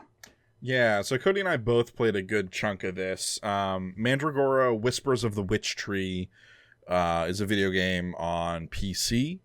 It's a 2D, 2.5D Dark Souls-like video game. There have been a number of these, like Salt and Sanctuary, but this one is like fully 3D graphics, 3D environments, but just on a 2D plane. I think there's a lot to like about it, and it also has a lot of problems. This is the studio's first game at this scale. They've had a couple smaller projects, but it's definitely the first one like where they're swinging really big. And there are some small quality of life things that I feel like a studio that had a little more experience maybe would have had this stuff ironed out during playtesting or design or whatever. I think some of the difficult, like, so one of those things being the difficulty scaling from area to area, and it's also like it's sort of a Metroidvania Souls like, where you have that world map where you every time you go into an area it unlocks another square of it and has all the labels for stuff, and you unlock abilities and have to go back and do the thing. So it's got all that stuff too. So area to area, some of the difficulty scaling can be wildly off. There's one area in particular that you get to and it's like hitting a fucking wall out of nowhere. It's a real like come to Jesus, are you gonna play this game or are you not gonna play this game kind of moment. And it's kind of fucked up. It's basically this game's Blighttown, as a Dark Souls reference that I feel like most people understand. A lot of like really cheap, unfun enemies and like groups of enemies that are just fucked up. I'm playing like a thief build with like dual daggers, and I have poison abilities, but I can only shoot my poison dagger ability in like left or right straight, and there are like a lot of flying enemies, and so I just don't have abilities where I can aim. And Cody ended up playing like a fire mage / combat class. So he's like playing with like a mace and slinging fire magic, and he can aim wherever. I was like, why can't I fucking throw my poison daggers wherever? So like there are all these fire enemies that are throwing fireballs at me and that are flying around and being little bitches, and they're so hard to hit. I also can't use my dagger attack in the air. I have to be on the ground. So it's like I can't even jump into nothing it. You can do. Yeah, so I just have to like dodge this enemy, wait for its AI to make it come down far enough where the game's got like stuff like that. It's like this. It just, they needed more playtesters. They needed a little more design, like time behind some of these things. I haven't really run into any bugs yet, which is good. I think it's pretty solid from that in that respect, but it's just like a bunch of little things. There are like a lot of traps around that'll fuck you up, and like some really messed up sequences of traps that like you have to really perfect platform some of these areas. That stuff's not fun because the platforming doesn't feel awesome. Like it's not tight, it's pretty slow, sluggish, because that's in general the pace of the game is much slower. It's much more like an earlier Dark Souls game, a lot more deliberate. Maybe it depends on your class, but also like I'm playing a pretty fast class, but so it has animation priority where you have to like fully finish an animation before you can move on to the next thing. There isn't really any animation canceling. So you have to commit to your attacks and to your actions. So it's very much like the earlier Souls game in that regard, which I like. But then again, some of the things around it aren't really quite balanced for that. And it feels like just like some builds are going to be a better way to play the game. It's kind of how it feels. Whereas in Dark Souls, I feel like every build is technically viable. Some of it might be more difficult than others, but like you can, I think the dagger thing is a good example where that's like a mistake. It shouldn't be like that. That's what it feels like for sure sometimes. But like setting all that stuff aside, like there are a lot of as you progress, like you have a base camp, and as you progress through the game, you're getting NPCs to join your base camp as you're unlocking new systems. It's got a whole so it's actually a lot like No Rest for the Wicked in this way, where there's a lot of crafting and stuff that you're doing, like gear crafting and item crafting, picking up mats by killing enemies and exploring, and those things are like recharging on rest a lot of the times, or like a lot of the like resources like flowers or herbs or ores that you find around will respawn on like a timer kind of thing. And so it's a lot like No Rest for the Wicked in that way. I get very similar vibes, where No Rest for the Wicked's like an isometric one of these, and this one's just kind of like a 2D one of these, interestingly. So I think it's very similar vibes. So if people at home have played No Rest for the Wicked, I think you would like Mandragora. And actually, I think they're kind of both rough around the edges in similar ways in terms of balance and some just like weird design choices. But yeah, I think it's like a really solid first try from this studio at a game like this. I'm interested to see how they take some of the update path forward and like some of the extra content stuff they're planning on adding and like just some of the changes they make. I'm interested to see that. I think the game's fully out. I think it's like a fully completable 1.0 version. I'm just interested to see like some of the balance tweaks and stuff that they make. Or at the very least, I would be really interested in the second one of these. Right. Because I got to like the 4th or 5th area and in like a castle, and I got to the boss at the end of the castle, and his moveset for my build is just completely fucked. It's just completely fucked. And so I banged my head against it like 10 or 11 times, and I was like, I might be done with Mandragora. Oblivion's coming out. I think I'm going to go play Oblivion. So I think I am done with it. But I did really enjoy my time. I mean, like, how much time did I was playing it on Steam. Like 12 hours. Okay. So I got 12 hours out of it. I don't know how long it is in total, but yeah. I also think like some of the writing is decent. And there's like a couple of really How much funny... is there? How much is there? Like how much writing is there? I wouldn't have expected a lot of story for like a... Yeah, like there are a lot of NPCs that you're interacting with like in towns and stuff, and that's where you're getting most of the writing and dialogue. There's some story stuff that's happening, like some little cutscene-y type things that go on. I found most of that to be serviceable to good, and then there have been a couple moments that are really memorable and funny and kind of tongue-in-cheek kind of way. There's this one side quest that involves a vampire, and the end of that side quest is very funny. So like it has memorable moments for sure. I think like that moment, I don't know that I actually have it in the doc, but I want to nominate that moment for best moment when it comes time for Game of the Year. Yeah, plenty of things to like about Mandragora. A little rough around the edges. Just to kind of summarize, if you like No Rest for the Wicked, I would give this a shot. Sure. Yeah, I played some more Assassin's Creed Shadows. Oh, yeah. I intended to play a lot more Assassin's Creed Shadows, and then they released Oblivion, and I put Assassin's Creed Shadows on the shelf, and I may or may not go back to it. I played probably like 6 more hours since the last podcast, and I decided to meet the game like on its own terms and no longer treat it either like an old Assassin's Creed game nor like Ghost of Tsushima. And so I just stuck to the path, did the story stuff. I didn't really explore that much because this game doesn't really encourage that. Yeah. And like I had a better time because of that, because I wasn't like getting lost in invisible trees. But I do just inherently find that to be less interesting in an open world game that feels somewhat on the rails. Right. Yeah, I think I got a good vibe for the combat and sort of Naoe's character. I never did the story mission that got me back to Yasuke, so I still haven't gone back to Yasuke at all. That's what I'm saying. Playing the game for like a dozen hours. Cody was so surprised to find out that like I hadn't gotten Yasuke for like 10 or 11 hours, but it's totally feasible to happen. Like, yeah, I was just doing side stuff. Yeah, it's weird. So yeah, I like overall, I think that it's a fun game. I think in a lot of ways it's not a great Assassin's Creed game. Okay. Which is weird to say because I think like I got super bored of Assassin's Creed games, so wouldn't I like one that isn't like old ones? There's not but enough it's really just Assassin a sense of exploration. For me, there's not enough of like the actual Assassin's stuff, like the story lore, Assassin's lore. They're really teasing it out very slowly in the beginning.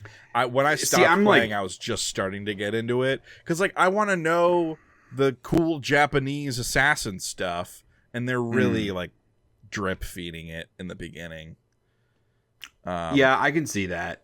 I think the revenge story is interesting enough, but yeah, I am personally not super interested in like the bigger Assassin's Creed shit, so that's not really bothering me. It honestly just feels like a distraction right now. The way you load into the game and it's like they treat it like it's the Animus and that kind of thing. Like it's part of the style of Assassin's Creed. They have to do that, but it feels like it's from a different video game to me, at least so far. I took their survey and I let them know how I felt about the outside game Call of Duty menu. Yes. It was not a positive impression. Not great. I did not give them positive Creed Infinity, feedback. Bro. Ugh. But yeah, I only say I might not go back to it just because there's so much stuff to play. There always is. Yeah. But I was having enough fun with it that I would go back to it. The problem, which we will get to, is Ghost of Yote is coming out this year. And that's going to be a priority for me. So I don't really feel the need to play Assassin's Creed Shadows. Sure. As a side note, Cody played through Ghost of Tsushima for the first time recently after finishing Shadows, and he has very different opinions than I do on both of those games. So maybe next episode or in the future, I would like to dive into that because I think it's an interesting discussion. And despite disagreeing, I think his opinion is very valid on both of those games. I'll be the which referee. Is a level of nuance you don't often find in online discourse. Respecting someone else's opinion when it's different than yours. Cody and I are. I don't know what that looks both heroes. We're both heroes. for that. Oh, okay. All right. Sure. Let's move on and chat about our critical hits. The first thing to mention after we just talked about South of Midnight, Oblivion Remaster, and Clair Obscure, none of which are full price video games, is that Microsoft has come out and said, hey, call it tariffs, call it inflation, call it increased costs, call it price of doing business. We don't really give a shit. We're just going to charge you more money because we can at the end of the day.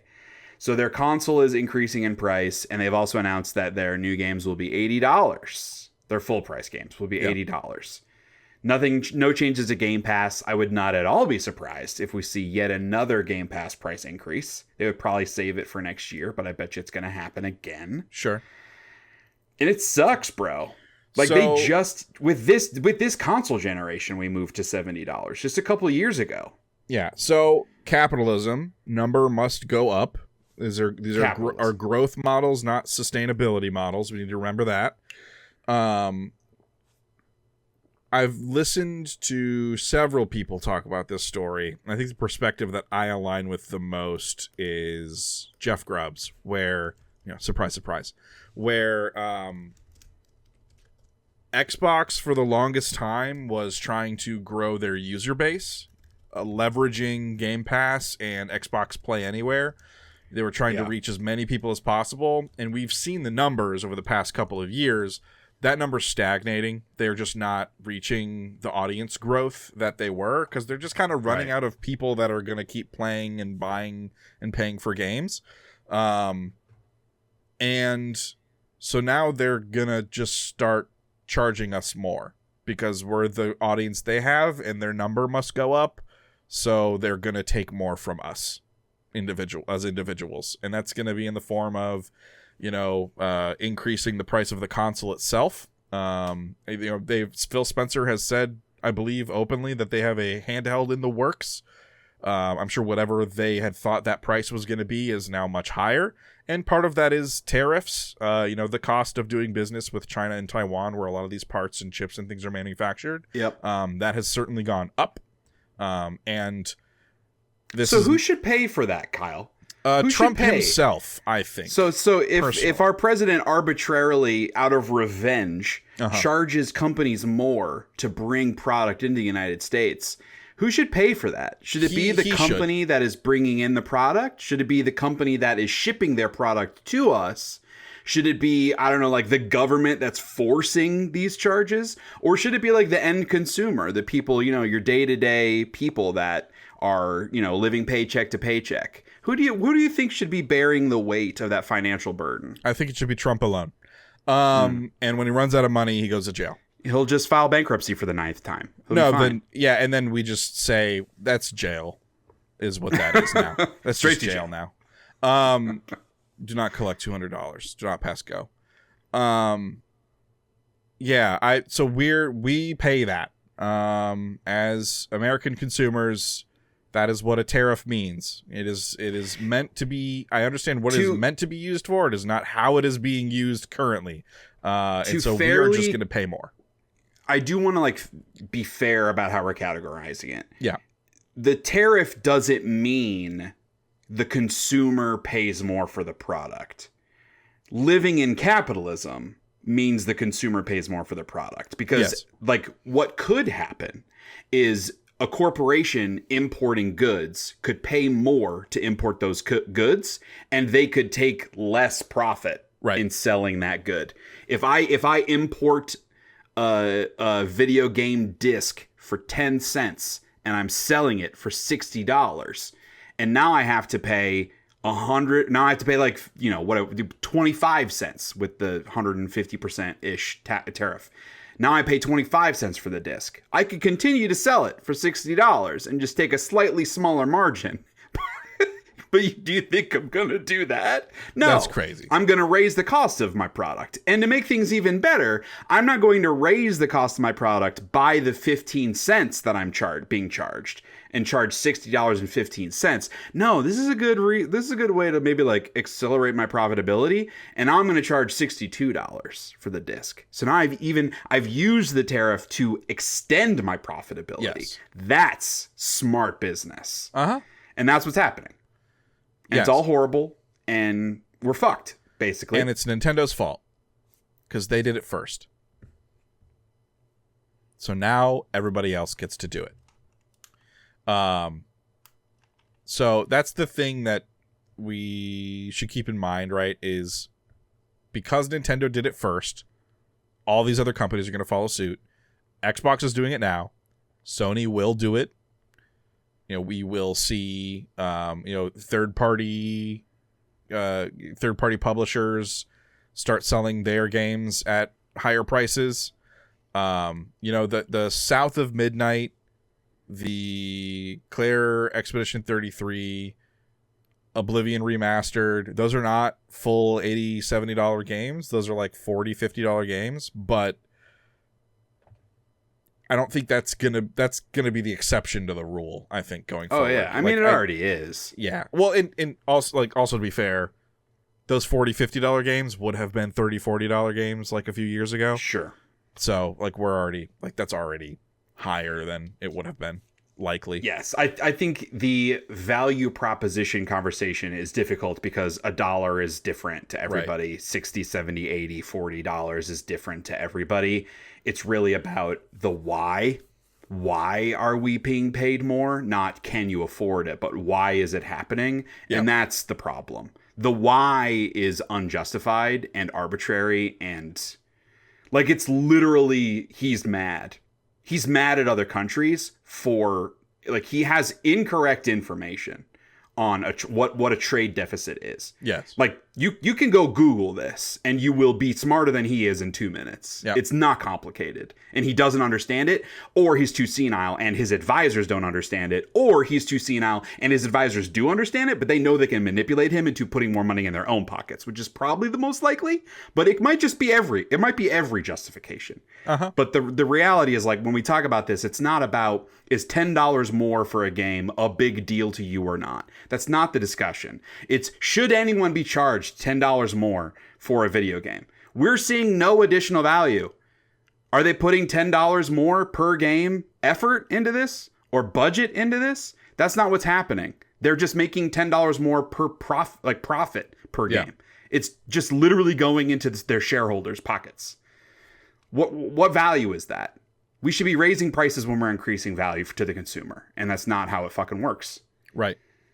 Like, because things are more expensive for them, in order to increase their profit margin, they should be doing additional things to these games, offering additional features, whatever it is, right, in order to generate that additional revenue that they need. Just making blanket price increases because now they have an easy scapegoat is not, it's not having the cloaking effect I believe they think it does. And things are not more expensive for them because production costs have gone up, resource costs have gone up. Something in the larger market has changed. Things are more expensive for them literally for an arbitrary reason. And that's what's fucked about it. Yeah. I'll pay more for chicken if chickens are endangered. Because that is something no one can control. God forbid. I'm sure that's in our future somewhere too, the way things are going. But that's a reasonable, justifiable reason. The supply and demand type reason to raise your prices. Yeah. That's not what's happening right now. Well, it's a completely arbitrary reason. It was further exacerbated. Bird flu wiped out a bunch of chickens. We had people working on the bird flu problem. Those people got let go. So then not very many people were working on the bird flu problem. So it's not like it was mitigated in any significant kind of way. So there were less eggs to go around. And then all this other bullshit. So that's part of it too. It's all connected and it's all bad. And we're paying more money at the end of the day. So that's how we feel about it. It's just no good. Feels bad. It's just no good. So, all right.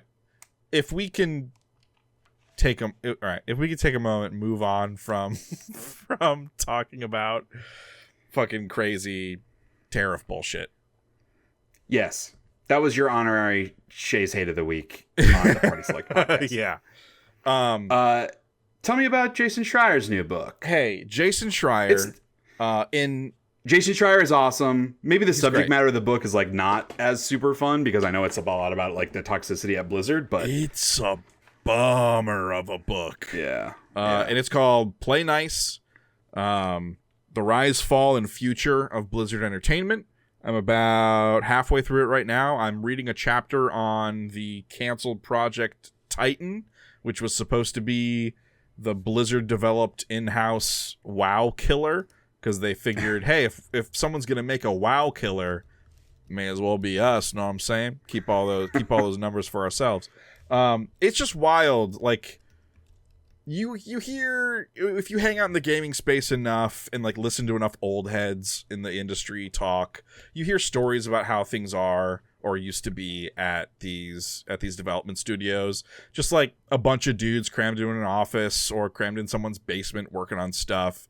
And it is just a bunch of dudes doing that who are young, yes, straight out of college, like being thrust into the business world in some cases, and like learning a lot of the wrong lessons about how to be a human being, and learning all the right lessons about how to be a cutthroat business operator, just because like that was the hustle of the time, of the day.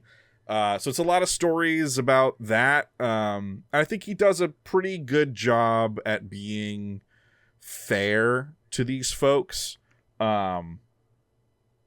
I think a lot of these folks just don't deserve it a whole lot. Right.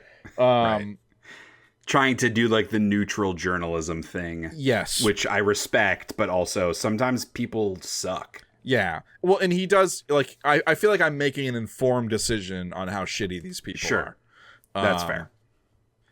Yeah, that's a great point. Yeah. Because if he was like editorializing around it, it doesn't feel like it's up to you to make the call. Yeah. Right. And he does do a little bit of like tension, dramatization stuff to like keep it interesting.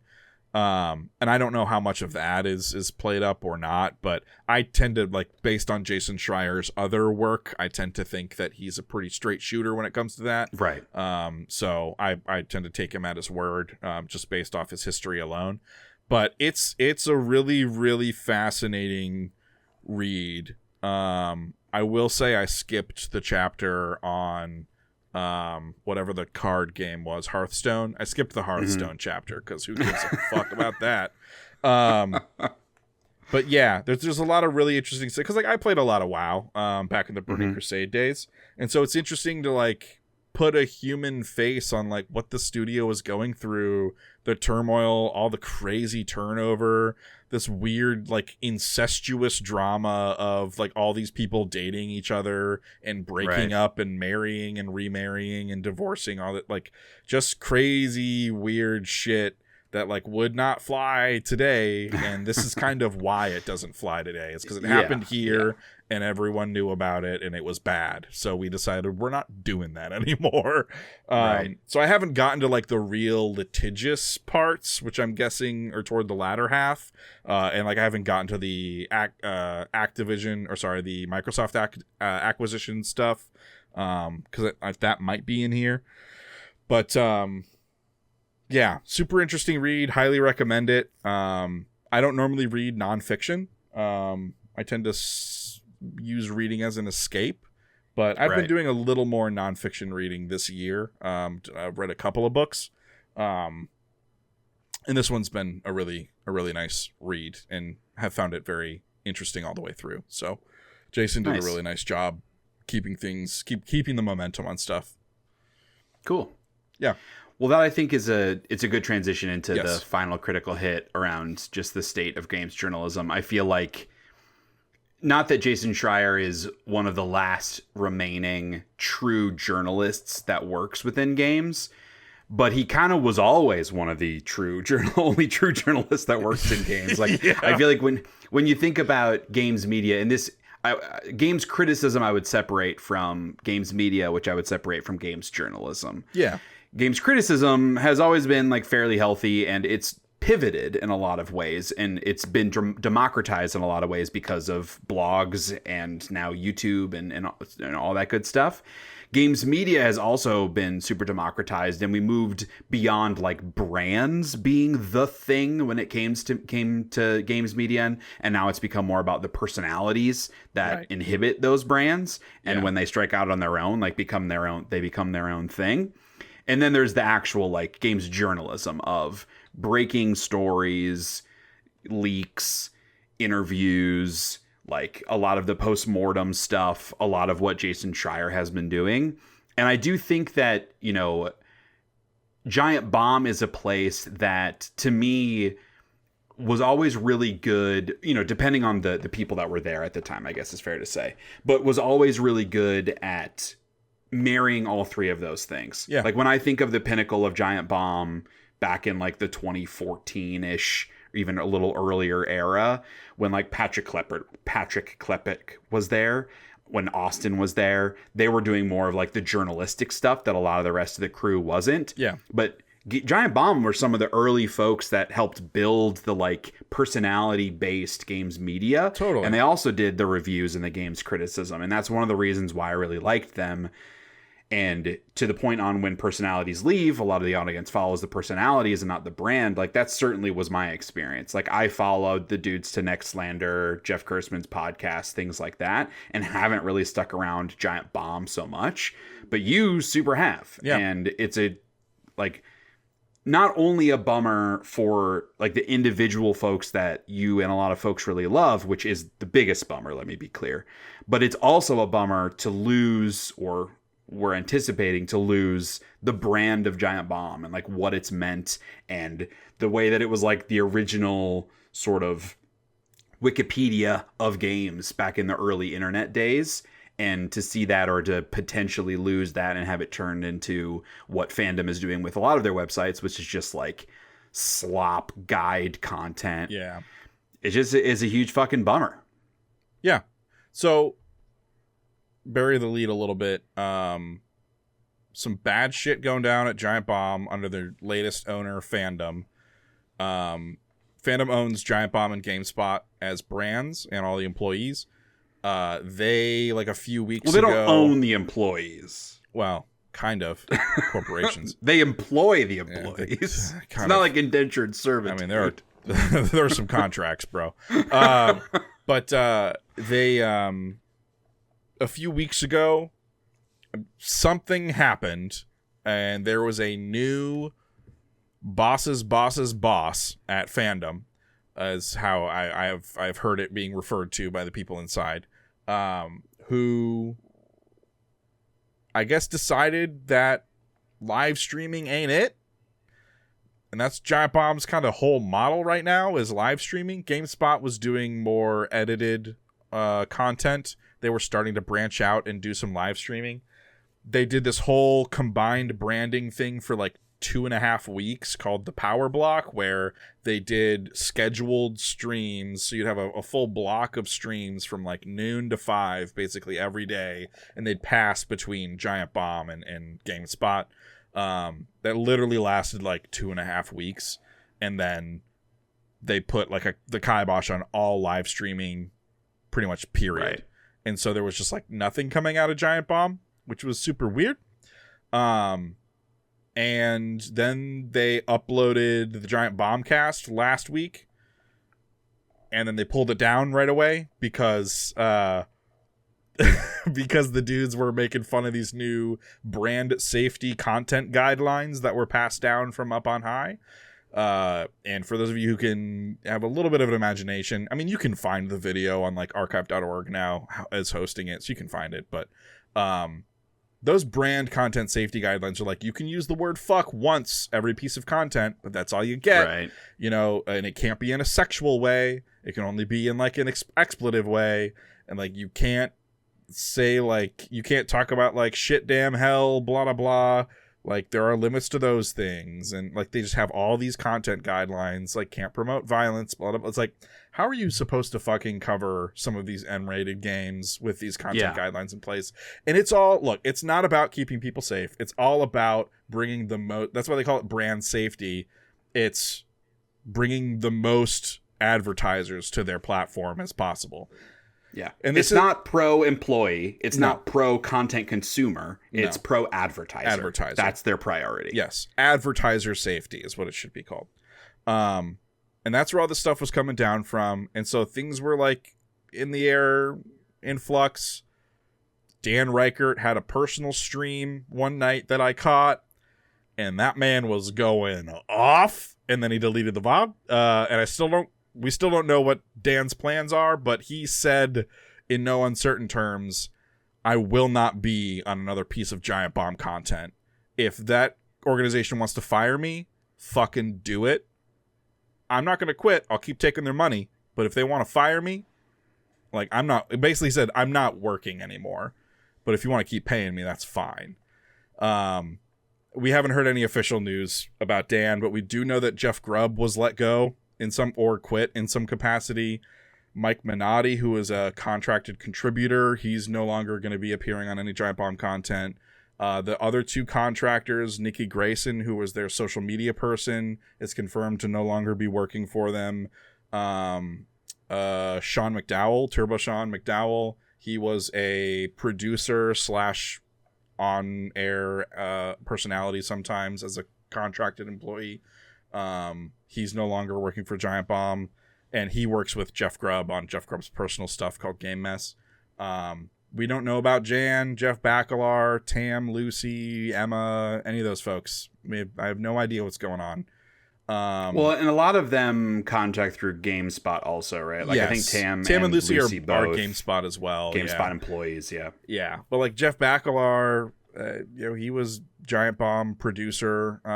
Jeff Bacalar was like content something. He was like the editorial person. Yes, yeah. He was the Jeff Gersman. Yes. And then Jan was their like tech producer. Yeah. I have no idea what's going on with them. And like it fucking, like, the unknown aspect of it, the sudden nature of it sucks. They put out some stupid shitty AI generated statement about how we're looking into ways to rework the brand, and don't worry, like, I'm sure we'll be back, like, blah, blah, like. But the entire Giant Bomb community, so I'm in the Discord server. It was called the unofficial official Giant Bomb Discord server. It was the official Giant, because it started out as unofficial, then became official.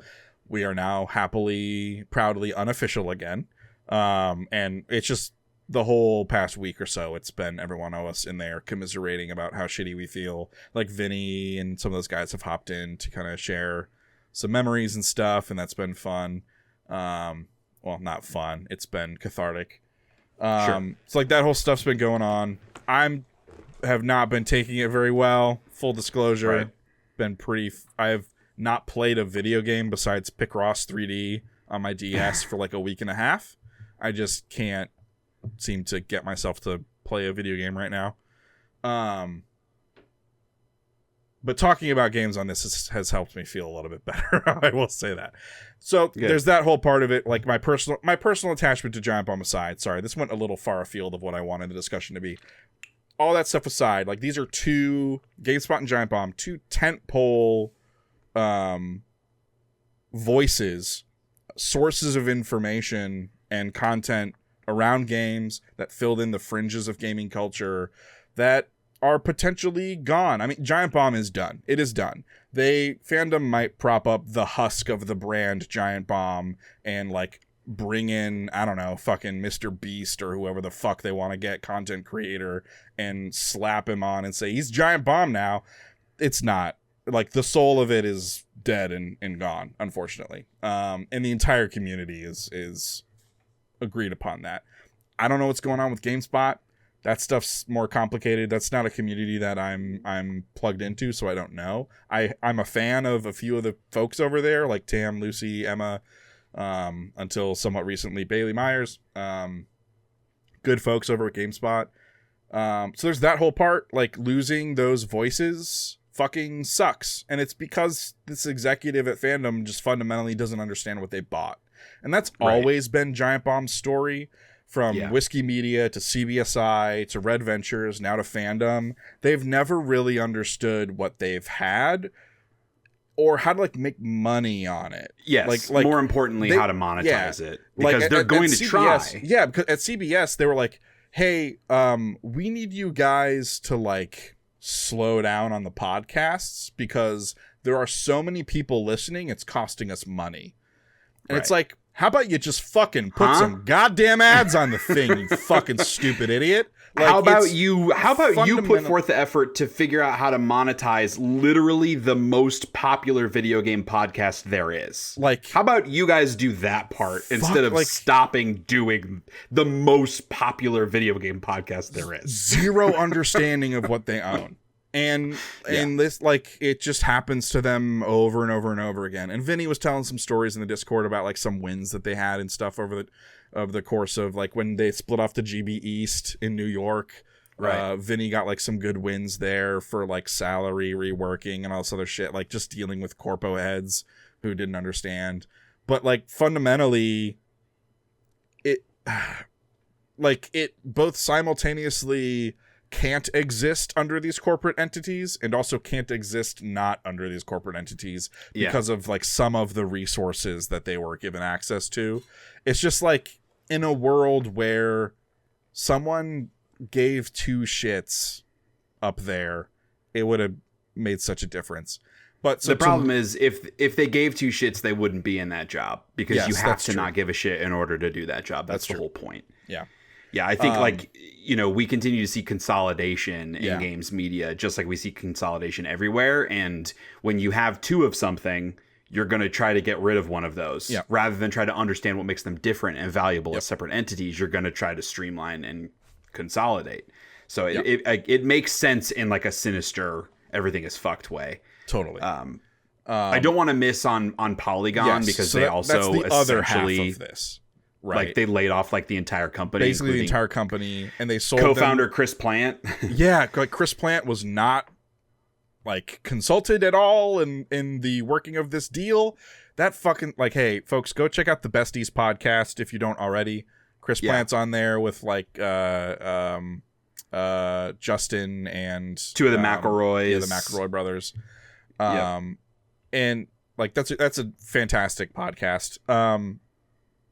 Chris Plant, like nobody deserves that kind of shit. Like no. God, it's frustrating. So they could not have sold them to a worse entity than Valnet, because Valnet is just a churn and burn AI first content farm. And so they like, run game rankings. Yeah. Just like the clickbait shit. Yes. Like all the stuff that fills your feed that you never, like you accidentally click on and the page loads and your computer goes just 20 ads. Like takes off into space because all the fucking ads.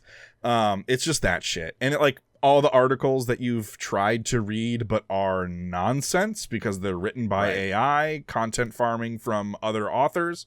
Like, they've sold Polygon to this entity, let all the people go, and so it's just going to become part of that content farm.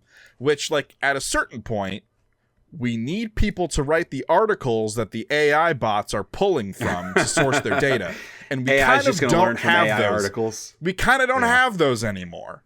And that's what I really wanted to talk about. I know we're, like, several minutes into this, and I emotionally dumped about Giantbomb, but, like, the state of games journalism, there are so few voices, and they're being replaced by things without voices that just emulate and copy. At a certain point, we're not gonna get, like, take Danny O'Dwyer at NoClip. I watched one of his Patreon videos today. He was talking about how at NoClip, like, they do documentaries. They don't do games coverage. They do documentaries. Their whole team gets all these review codes and people reaching out like, hey, do you want to participate in this game testing event that's going on? Because there's like nobody and they're like, left. That's not what we do. Yeah. Like Danny's like, that's not what we do. And actually in Danny's video, he's like, but I've really been wanting to do that. And you know what? Now's fucking the time. So I think I'm going to do that now. And like, so keep an eye on NoClip, folks, because they might be spinning something up, but like to help fill the space. But just like, game publishers, like, they rely on these sources, they rely on these reliable sources to get the word out, like trusted sources to get the word out. And increasingly there are fewer and fewer of them. And so like how are we going to find out about shit at a certain point? Here's the problem. It's going to be individual people, and no one's going to be collating any of it into a readable, searchable format. It's going to be chaos, and the whole bottom's going to drop out. And then, I don't know, maybe it'll all cycle back around, right? Maybe the roller coaster will loop back around. But I don't think so, but maybe. Honestly, I feel like the only thing that would be a forcing function for what you're talking about is government regulation. Because right now, these like games publishers and marketing teams, they don't want to work with IGNs. They used to have to because that was the way to get the word out. But that's not what it is anymore. Like, I don't know. Why, like, this is why consolidation is happening in games media, is because the old digital ad model is not working anymore because people don't click on advertisements online the way that they used to. So they haven't found another way to monetize. That's why you're seeing more and more ads, more and more sponsored shit. People aren't going to IGN. They're going to their favorite YouTuber or their favorite streamer. And those people have no agreement with these companies. They can be more easily manipulated because a lot of them are younger. They don't have experience in the industry. And so these companies can fly you out to come play Marathon for a day and completely bias you towards the game or like in favor of the game. And then you're going to go back and you're going to do your video about how awesome it was to play Marathon. And that's way better than flying out some jaded games critic who's going to actually play the game and think about it critically, like a Paul Tassi, who's I think he's at Forbes. But like, they don't want to work with IGN or Game Informer or GameSpot. Like, they want to work with streamers and individuals, and they now can much more easily, and that's why they are. The only thing that's going to change that is government intervention and better guidelines around ad disclosures and influence and all of that kind of shit, which it's the Wild West. And it goes back to the same old point that we've been making. The dudes that wear suits have no idea what the fuck they're talking about. Yeah. And the dudes that wear suits in this scenario are in Congress. Like, they don't know. They have no fucking idea. They still think video games are to blame for like school shootings. They have no fucking clue what they're talking about. They're all 80 years old. Yeah. Nothing's going to change. And so companies are going to continue to manipulate people, individuals, the way that they can. And it's going to continue to suck for people that are like legacy games media people. And even if you look at, like I mentioned Paul Tassi, I know Paul Tassi, and I was like, I think he's at Forbes. Because I'm not thinking of Forbes. I'm thinking of Paul Tassi. Right. We didn't talk about Bloomberg's Jason Schreier. Because that's not how we identify him. Right. It just happens to be where he is right now. Right. In 5 years, he's going to be working somewhere else. Probably, yeah. So it's not like the institutions aren't the thing. It's the individuals. We just trust these individuals. Yes. And it used to be that the institutions were made up of individuals that we trusted.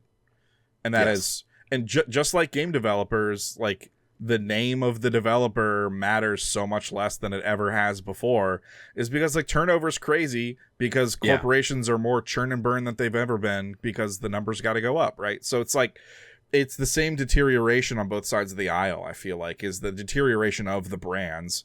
And so I guess like call to action, if you're listening at home or watching at home, find the voices that you value and that you align most closely with, and just make the effort to follow them wherever they go. Like support them if you can. It's gonna be less, or it's gonna be more effort. Like, because it's gonna be, you're gonna have to find a way to keep track of all the. It's like when E3 split into the Summer Game Fest and like a million different like publisher live streams. It's so much harder to keep track of all that shit because it's not collated for you. It's no longer user friendly. I think games journalism is going to become like more and more in that vein over time as these outlets fail. And you know, like there will be a few standouts, right? Like MinMax. I think VGC is independent now. Games, what's the one that Mike Minotti works for? GamesBeat just bought themselves out, so they are now fully independent.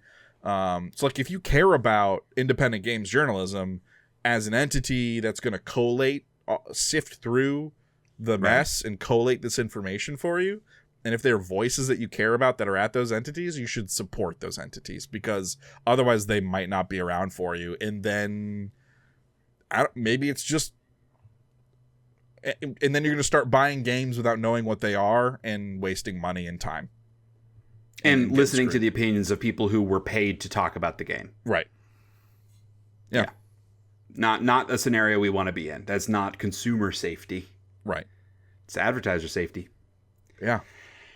And I get, like, when I talk about like finding your voices and stuff that you want to follow, if we are that for you, like, that's awesome. But like, we're in the same situation that you're in at home, right? Like, we're not doing this professionally. We are also consumers of games and content. We're facing the same challenges.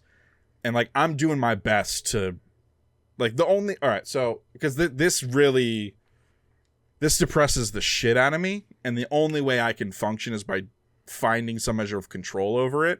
So my expression of managing or showing control is to just put in the work and put in the time and work necessary to look at stuff, search for things, find those people in those communities and participate in them. That is what I am doing to make myself feel better, like I have a modicum of control over the situation. Because that's all I can really do. That's the most I can do. I would encourage you at home to do the same. If you are also feeling a little depressed and powerless about the situation, find the ways in which you can control your experience and do that. Agreed. And if you have, independent or otherwise, places that you like to go to learn about games and to hear about games, drop a comment on the YouTube video. Send us an email, partyselectpod@gmail.com, because I'm always looking for like new places to go. Right. Like I've got my YouTubers that I trust. I've got my couple of websites. VGC is a good example of a place that I trust, like the integrity of the people that work there for now. But that could change like literally next week. Yeah. There's no telling. And then Game Informer. I want to shout out Game Informer, newly bought out from GameStop. They have like an investment firm behind them, but they're spun off into their own corporate entity. I think like their own LLC. So they're shielded from a lot of like the, we hope they should be shielded from more of it. It is like a crypto company that owns them technically, which it is. But we'll see what happens. Yeah. It's the same crew that's been there for a while that's bringing it back. So like there's some level of trust. And we'll just have to wait and see what happens. But yeah, tons of other places. MinMax is another great example. Yes. That you mentioned. So lots of good places. We're gonna need them to continue to exist. Yes. Let's talk Fantasy Critic. Oh boy. Okay. I need to do production stuff to get us over so there. we for those that are maybe listening for the first time or watching for the first time, we've got on our YouTube channel, we did a Fantasy Critic draft back in January, and we basically each drafted a roster of games based on how we think those games would score on Open Critic. So like aggregate critic review scores. We all had very different approaches. It was very fun. You should go check that out. It's like an hour-long video. We drafted, I don't remember, 16 games, 12 games each. Yeah, and so we're just every month we'll do an update on like things that released, etc., and kind of where the standings are to date. And then in June, the week after Summer Game Fest, we're going to do another draft where we'll each pick 6 more games that are coming out the rest of this year. Maybe they were announced at Summer Game Fest, things like that. So that'll really shake things up. But are you ready, Kyle? Are you prepared? I am. I switched over and I forgot that I had. Okay, there. I have you in your box now. I had two of me. I had 2 of me at one point, and it was very funny. Things are flying apart over here. To the point that we are not professionals at this, right? If you want to support us, you can subscribe, you can leave a comment, you can tell your friends. We have no way to financially support us because we're not doing this professionally. Right. We've had to start recording 3 or 4 different times in this podcast because shit keeps breaking in new and exciting ways. Yeah, it's and so crazy. as part of that, we forgot to checkbox some of the production stuff. We are so sorry. We apologize for the free 3-hour content that you're getting. I don't know why I'm taking such an aggressive tone. No one cares. No one watching is like, I'm gonna unsubscribe because the video box was slightly messed up. But yeah, let's talk about kind of where we are. I wrote down things that have released since we last did an update.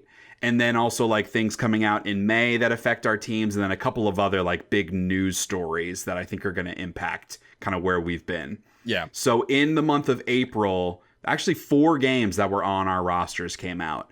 I had Talos Principle Reawakened, which fucking banged out at 89, which is incredible. What the hell?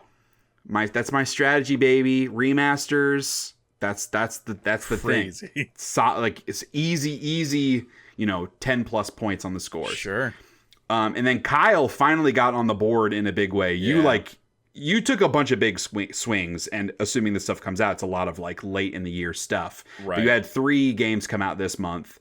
Clair Obscure, which we've chatted about, is sitting at a 92, which is incredible. Good for me. And then South of Midnight and Mandragora, I would say both kind of underperformed maybe expectations. They're both at a 77, so you get 7 points apiece for those. Yeah. But still, you're accumulating points. Games on your team are actually coming out, which is a positive. Yes. Cody didn't have anything that came out in April, but one of the most important things for him is that he has Ghosts of Yotei on his roster, and that got an official October release date. Yeah. So no worries about that being delayed. At least, you know, it's still possible. Anything can happen, but it has a firm release date, so we can be confident that it's coming out. Maybe less exciting for Kyle on the big release date announcement for your roster, which was GTA 6, which is a game that continued to drop during the draft. And every time it got to me, I was like, should I take it? Should I take it? Because if it comes out, it's like, you know, guaranteed a 90 plus. And I ended up not taking it because you did. And it got delayed to 2026. It did. Ugh. So that's a big fat zero. I was relying on that. At least it's not negative points because it's just like a not release, but still that hurts. It's a bummer, especially when I'm already behind. Yeah, I mean, and again, it's because most of your games just haven't come out. It's just the way that your team came together. Yeah. If your big swings happen like Donkey Kong, you still have a good shot. But yeah, Cody and I are like really neck and neck right now. May will be a big month for both Cody and I. Cody has Doom the Dark Ages on his roster. Yeah. I have Elden Ring Night Rain, which I'm getting more and more nervous about because, I don't know, I feel like people might feel weird about that game because it's not a traditional FromSoft structure. Wait, so, I don't have Cody as having Doom the Dark Ages. Thought he did. Do you have it? I have it. I have it. That's my Fuck bad. Yeah. I wrote the wrong thing. Hey, it's gonna be good for me. I forgot. Yeah, I that's had true. Hopefully. Oh yeah, that was your first pick. Yeah. That's right. Yeah, that should be a safe 80 plus at least. Yeah. So yeah, that'll be nice for you in May to keep accumulating the points. I have Elden Ring Night Rain and then also just a couple weeks ago, or even just like days ago, they gave a firm release date for the Sea of Stars DLC, which I had drafted onto my roster. So that's coming out actually late in May this month. I'm worried I'll have on Elden that Ring one and for Sea of you. Stars. I'm worried that DLC is not going to get enough reviews submitted. Maybe. I don't know. The Sea of Stars was really popular, and this is a free DLC. Yeah. Which is incredible, by the way. But I don't know. Hey, I don't know how many reviews it has to get in order to qualify. No Polygon, no Giantbomb, no GameSpot. Those are 3 less potential sources for a DLC review. Yikes. That's not great. That feels bad. It's all right. All those people will have bad. their own outlets, and they'll have, their own independent outlets now. And I wonder how Open Critic would weigh, like, Jeff Grubb's Game Mess if they review a thing. I wonder. You'd have to apply and be approved, and so as part of some kind of process. Probably, I'm sure, because I don't think they do you can't just be a person. Right, it needs to be a branded outlet. Yeah, in some capacity. Party Select could qualify, but Shake Hassle wouldn't. Right. Yeah, I don't know. Yeah, I don't know. But you're right though. That is a risk in terms of quantity of reviews, whether or not it's gonna hit the minimum. So we'll just have to see. We'll know next month. It's my June episode for that update. My other big swing that needs to pay off for me is unannounced standalone Venom game from Insomniac. If it's going to happen, it'll be at Summer Game Fest. Yeah. So I'm fingers crossed. They have to announce it if it's going to come out. Yeah. Yeah. Cool. All right. Let's talk about what's coming out in May. Mentioned a couple of things already. We can run down this list quickly here. Already released, but worth maybe checking out, Despelote. It's on everything, PC, PlayStation, Xbox, and Switch. This is a game that is it's very narrative focused. Got a really cool black and white, almost newspaper comic look to it. Okay. About, I don't remember where it takes place, Venezuela maybe, or Ecuador. And it's about a kid, a big football fan, when football was taking over the country as part of the World Cup, I believe it was. Okay. Years ago. I don't know if it was the 80s or 90s or something. But it's just a very childlike narrative game that's very much about its culture and celebrating the culture of where it takes place, which I should remember and I don't, so I apologize. But yeah, Despelote, it's gotten pretty decent reviews. I'm certainly interested in checking it out. All right. Also out now is Shotgun Cop Man.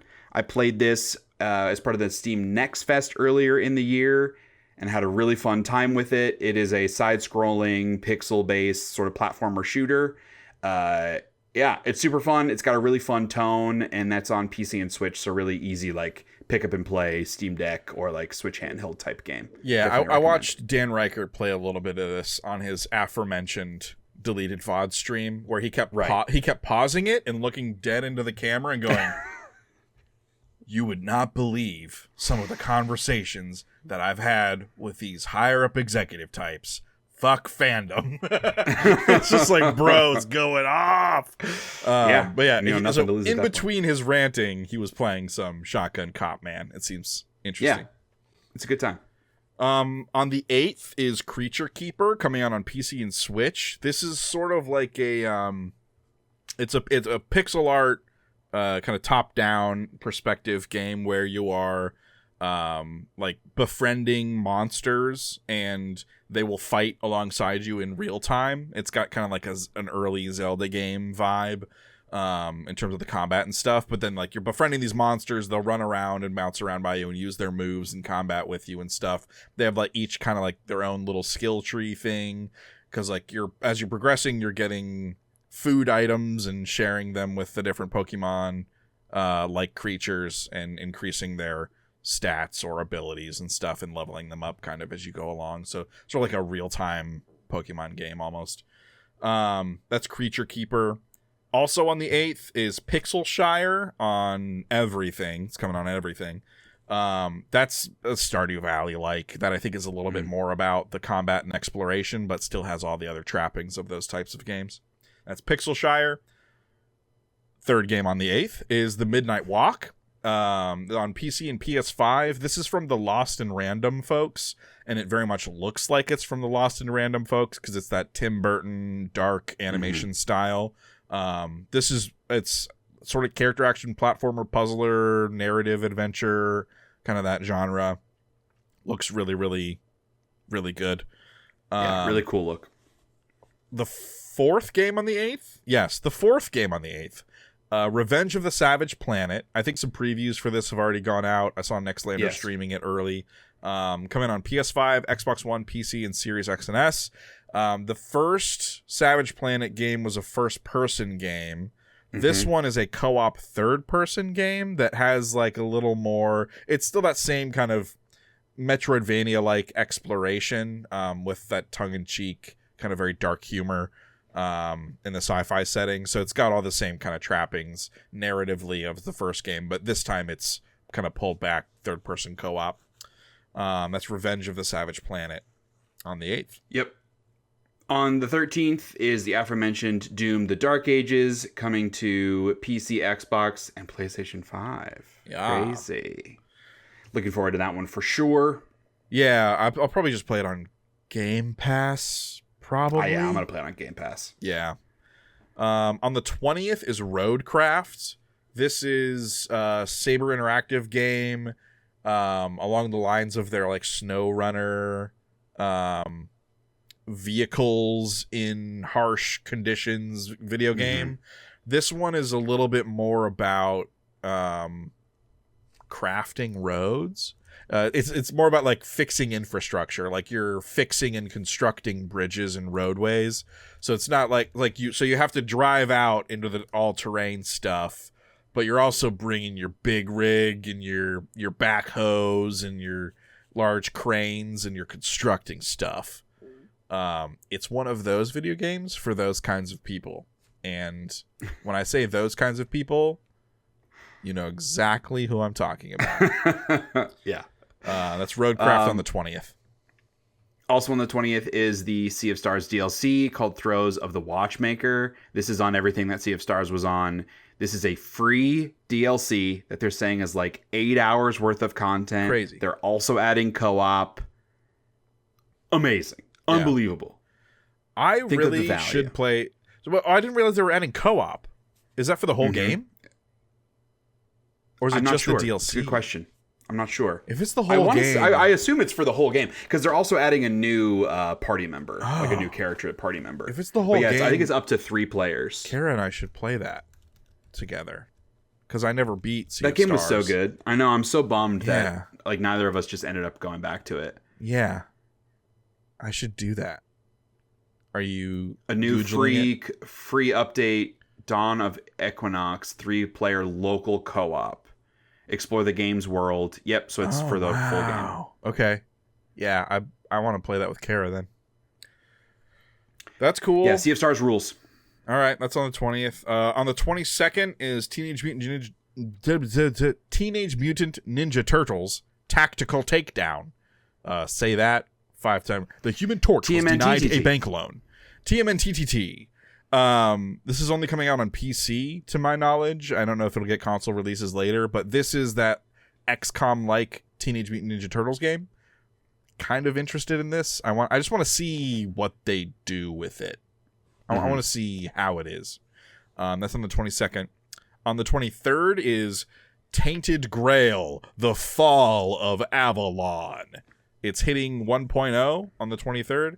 This is like a tighter scope Oblivion and made by like a B-tier indie developer. It's the first, they did the Baldur's Gate 3 thing where the first act has been in early access for a long time. Right. They've been like getting community feedback on it and then applying changes throughout the rest of the game as they develop it. So it's the full game is finally coming out on the 23rd. That's on PC. First person magic slinging, spell casting, sword having, bow shooting adventure. Sounds like fine. a good time. It seems fine. Yeah. Also on the 23rd is that Onimusha 2 remaster, Onimusha 2 Samurai's Destiny. This is coming out on PS4, Switch, Xbox One, and PC. Onimusha 2 is a good game. I've never played. It's better than the first. It's not as good as the third. But yeah, they did a remake of the first game 6-7-ish years ago. Okay.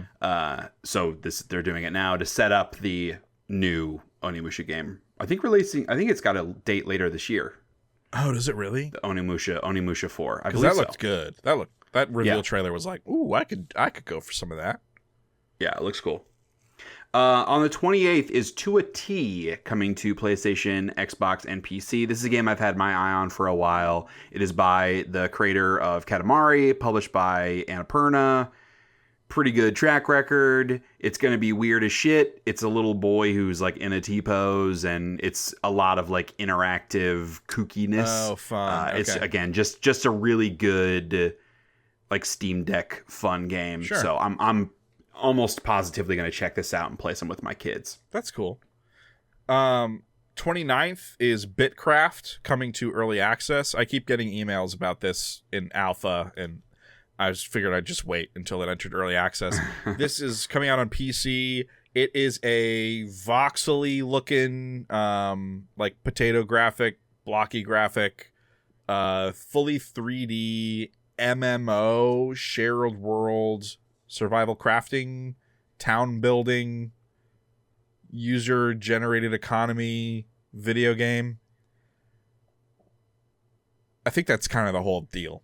That's that I think I did good. I mean, that's a lot. Yeah. I think I did good there. Just play back me saying all those words slowly, like 5 times, and I feel like you'll get it. You'll get the deal. The Uber game. Yes, the Uber game. A day after Bitcraft, on the 30th, is Elden Ring Night Rain. I will say, Google says the 30th, Steam says the 29th. I don't know which one's right. It's coming out on most stuff, PS5, PS4, Series XS, Xbox One, and PC, not Switch. I think that's it for the month. Yeah, we cap off the month with Night Rain. That's a lot. That's a lot. That's a ton of stuff. stuff. A lot of stuff in May. A lot of like smaller yeah. things. I feel like we're hitting the point on like the big stuff has released early in the year, and we're hitting a bit of that slump so that new stuff can get announced and ramp back up into the fall that we tend to hit. A lot of the indies are stepping in and filling the gap right now. Yeah, for sure. So to that point, and looking at the list, like what are we going to try to play that is a good like timeline thing? Because even if we all wanted to play some Night Rain, which we don't really, like that comes out at the end of the month, we're not going to be able to have an intelligent conversation. But there's a game that's like slapdash Slapdash? Like smack dab. That's the... Yeah. So what the hell does smack dab mean? That doesn't even make any sense. Right in the middle of the month. So it gives us a good amount of time to get, a big chunk of gaming time into it. And that's Doom the Dark Ages. This will be a really fun one to talk about. Yeah. I'm a huge Doom fan. I've loved both of the recent Doom games. I know, Kyle, are kind of in the middle on like new Doom. So I think the new Doom games play a lot like the old Quake games, very fast, and I don't really like very fast. I like more measured, slower paced things. Now, I think Doom the Dark Ages is going to really hit for me because you have all those accessibility settings where you can change basically the entire speed of the combat. So I bet I'd spend the first couple hours tinkering around with that stuff to find what feels right for me, and then I bet it hits because I know like they feel great to play. They feel awesome. A lot of great feedback. This one especially has so many fantastical, crazy, over the top elements. I think it's going to be a really, really good time. This one of all the new Doom games feels the most like Machine Games Wolfenstein game. Yeah, this feels like it's got the attitude, the like, fuck it, throw it at the wall. Yeah, make the thing giant. Sure, kaiju battle. Right. It's got a lot of that kind of energy, which I appreciate. Yeah, I'm very excited for it. I think that what they're doing with this game, both in terms of the setting and, to your point, Kyle, like the customizability in the speed and sort of how you're engaging the game, combined with the like focus on melee. There's a lot more melee and parrying in this game, is good to me because like I really liked Doom Eternal, but it felt a little bit like more of the same in a negative way. So I'm excited to see them, really get ambitious and try some new stuff. I know, speaking for Cody, he's not been a big Doom person and it wasn't super interested in checking this out, but for us to have a conversation about it, he said he was down. Yeah. So props to him. So I'll be really curious to hear his opinions on that, not being a huge fan of the series, or at least the modern games. Yeah, me too. So that'll be fun. We'll chat about that in depth next month on the June episode. If any of you all, viewers, listeners, are intending to play some Doom the Dark Ages, it is on Game Pass, so it's an easy one to pick up and play. Feel free to do so. Write us an email to partyselectpod@gmail.com with your thoughts, and we'll include that in our discussion next month. Let's wrap up talking about what we are doing next month for Party Select. It's a little bit of a lighter month, I'll say. Yeah. Cody's out of town for like half the month, and so there's only so much we can do without it just being Kyle and I, which isn't the point of this. But you're all are listening to our May episode of the flagship podcast, or watching our flagship episode of May. We're going to be doing worst games of 2001 in the middle of the month. So that'll be a ranked list of the worst 3 games that came out in 2001. Yeah. If you want to check out our best games list, that podcast and that video are live on our podcast subscription and our YouTube channel, respectively. So please go do that. This will be a more frivolous, fun one where we can just make fun of some bad fun games at some from shitty 25 years ago. Yeah. Maybe some of our worst takes will come out. We'll see. Maybe. We've also been chatting about something else. I don't want to spoil it just in case it ends up not happening. But keep your eyes and ears peeled for maybe something late in the month specific to a particular game. But then looking ahead at June, I do want to tee it up because we've got a lot of shit planned in June. We'll have our flagship episode. We're doing something very special for Summer Game Fest that we're working on. We're going to move on to 2002, best games of 2002. And there's something else that I'm forgetting. Oh, we'll have our next Fantasy Critic draft. Yes. For our next pickups. 6 games, our pickup draft. So lots of stuff coming in June, a little bit lighter in May just because of travel stuff. But hope y'all enjoy that content. That's it. The ValNet content farm that we were sold to. Our AI-generated Party Select content. Huge missed opportunity. Yeah. Maybe Kyle and I are both AI people. You don't even know. That's how good AI is. You can't even tell what's AI and what's not, right? We can tell. And sometimes I wish I was AI so I wouldn't have to think about the world. Then if you're an AI, you're literally absorbing all the world. Oh man, that's worse. And you can't, but then, you can't do anything for yourself. You can only do things when someone queries you. Yeah, but like, how much easier would that be? Just think about, like, because AI is trained on the shit that's already online, and the shit that's online is like super racist and misogynist and ignorant, and so AI is just going to be the most accelerated racist, misogynist, ignorant asshole you can possibly imagine. Yeah. And what a like nice ignorant life that would be, just to be a piece of shit computer. Mm-hmm. Like that's, am I harming humans? Yes, but I'm not aware of that. Yeah, you wouldn't care about I don't know. That. Yeah. That doesn't sound so bad. You're right. Yeah, you're right. Well, before the AI overlords decimate all of us and only allow the true gamers, the anti-woke, SBI hating gamers are the only people allowed to talk about video games anymore. Oh, I hate that. We're gonna end this podcast. If y'all want to join our party, because why wouldn't you? You can find Party Select wherever you engage with your podcasts. Spotify, Apple Podcasts. No longer Samsung Podcasts. It doesn't exist. Sorry. R.I.P. and peace. Google Play. We're on Google Play. Is it Google Play? I don't know. Whatever the Google thing is, the Google version of the podcast. We're on there. I know we are. I'm not good at this, so you can't throw to me for help. I just can't remember what it's called, because I think Google Play is the game. It's like the store. Yeah. It doesn't fucking matter. No one's listening to us on Google. Or you can find us on YouTube if you want to watch the video, and we usually will do some like extra content, like our Fantasy Critic draft. That'll be a YouTube exclusive because it's best in a video format. So definitely subscribe there. Yeah. Leave a rating, leave a review wherever you can. Leave us a comment, write us an email, partyselectpod@gmail.com. And tell your friends. We'd love to hear from them and have them join the party as well. Fun times. Most importantly, remember, let's wrap back around to our talk about finding your communities, finding your people.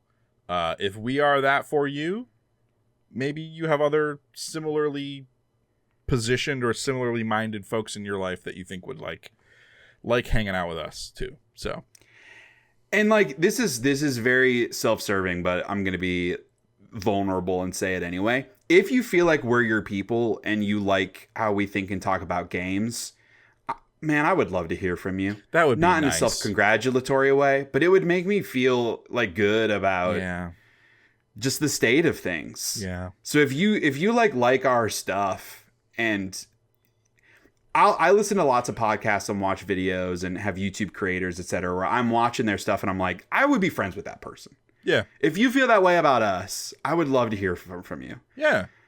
Because I need more friends, first of all. That's the most important thing. Sure. But also, man, it just sucks out there right now.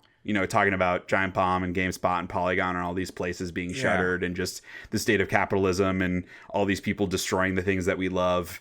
It's just a bummer. And so it would be very encouraging if people looked at us as having some positive impact on the way that they viewed games. Yeah.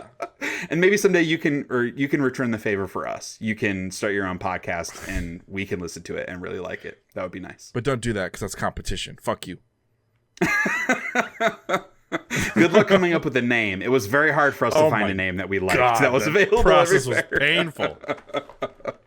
Horrible. But that's the end of the podcast. Yeah. Thank you all for listening. Kyle, thank you for joining. You got it, man. Cody, no thanks for joining. Enjoy fucking Rome Italy or wherever the hell you are right now. They don't even have a But pope Cody will be right back now. next month.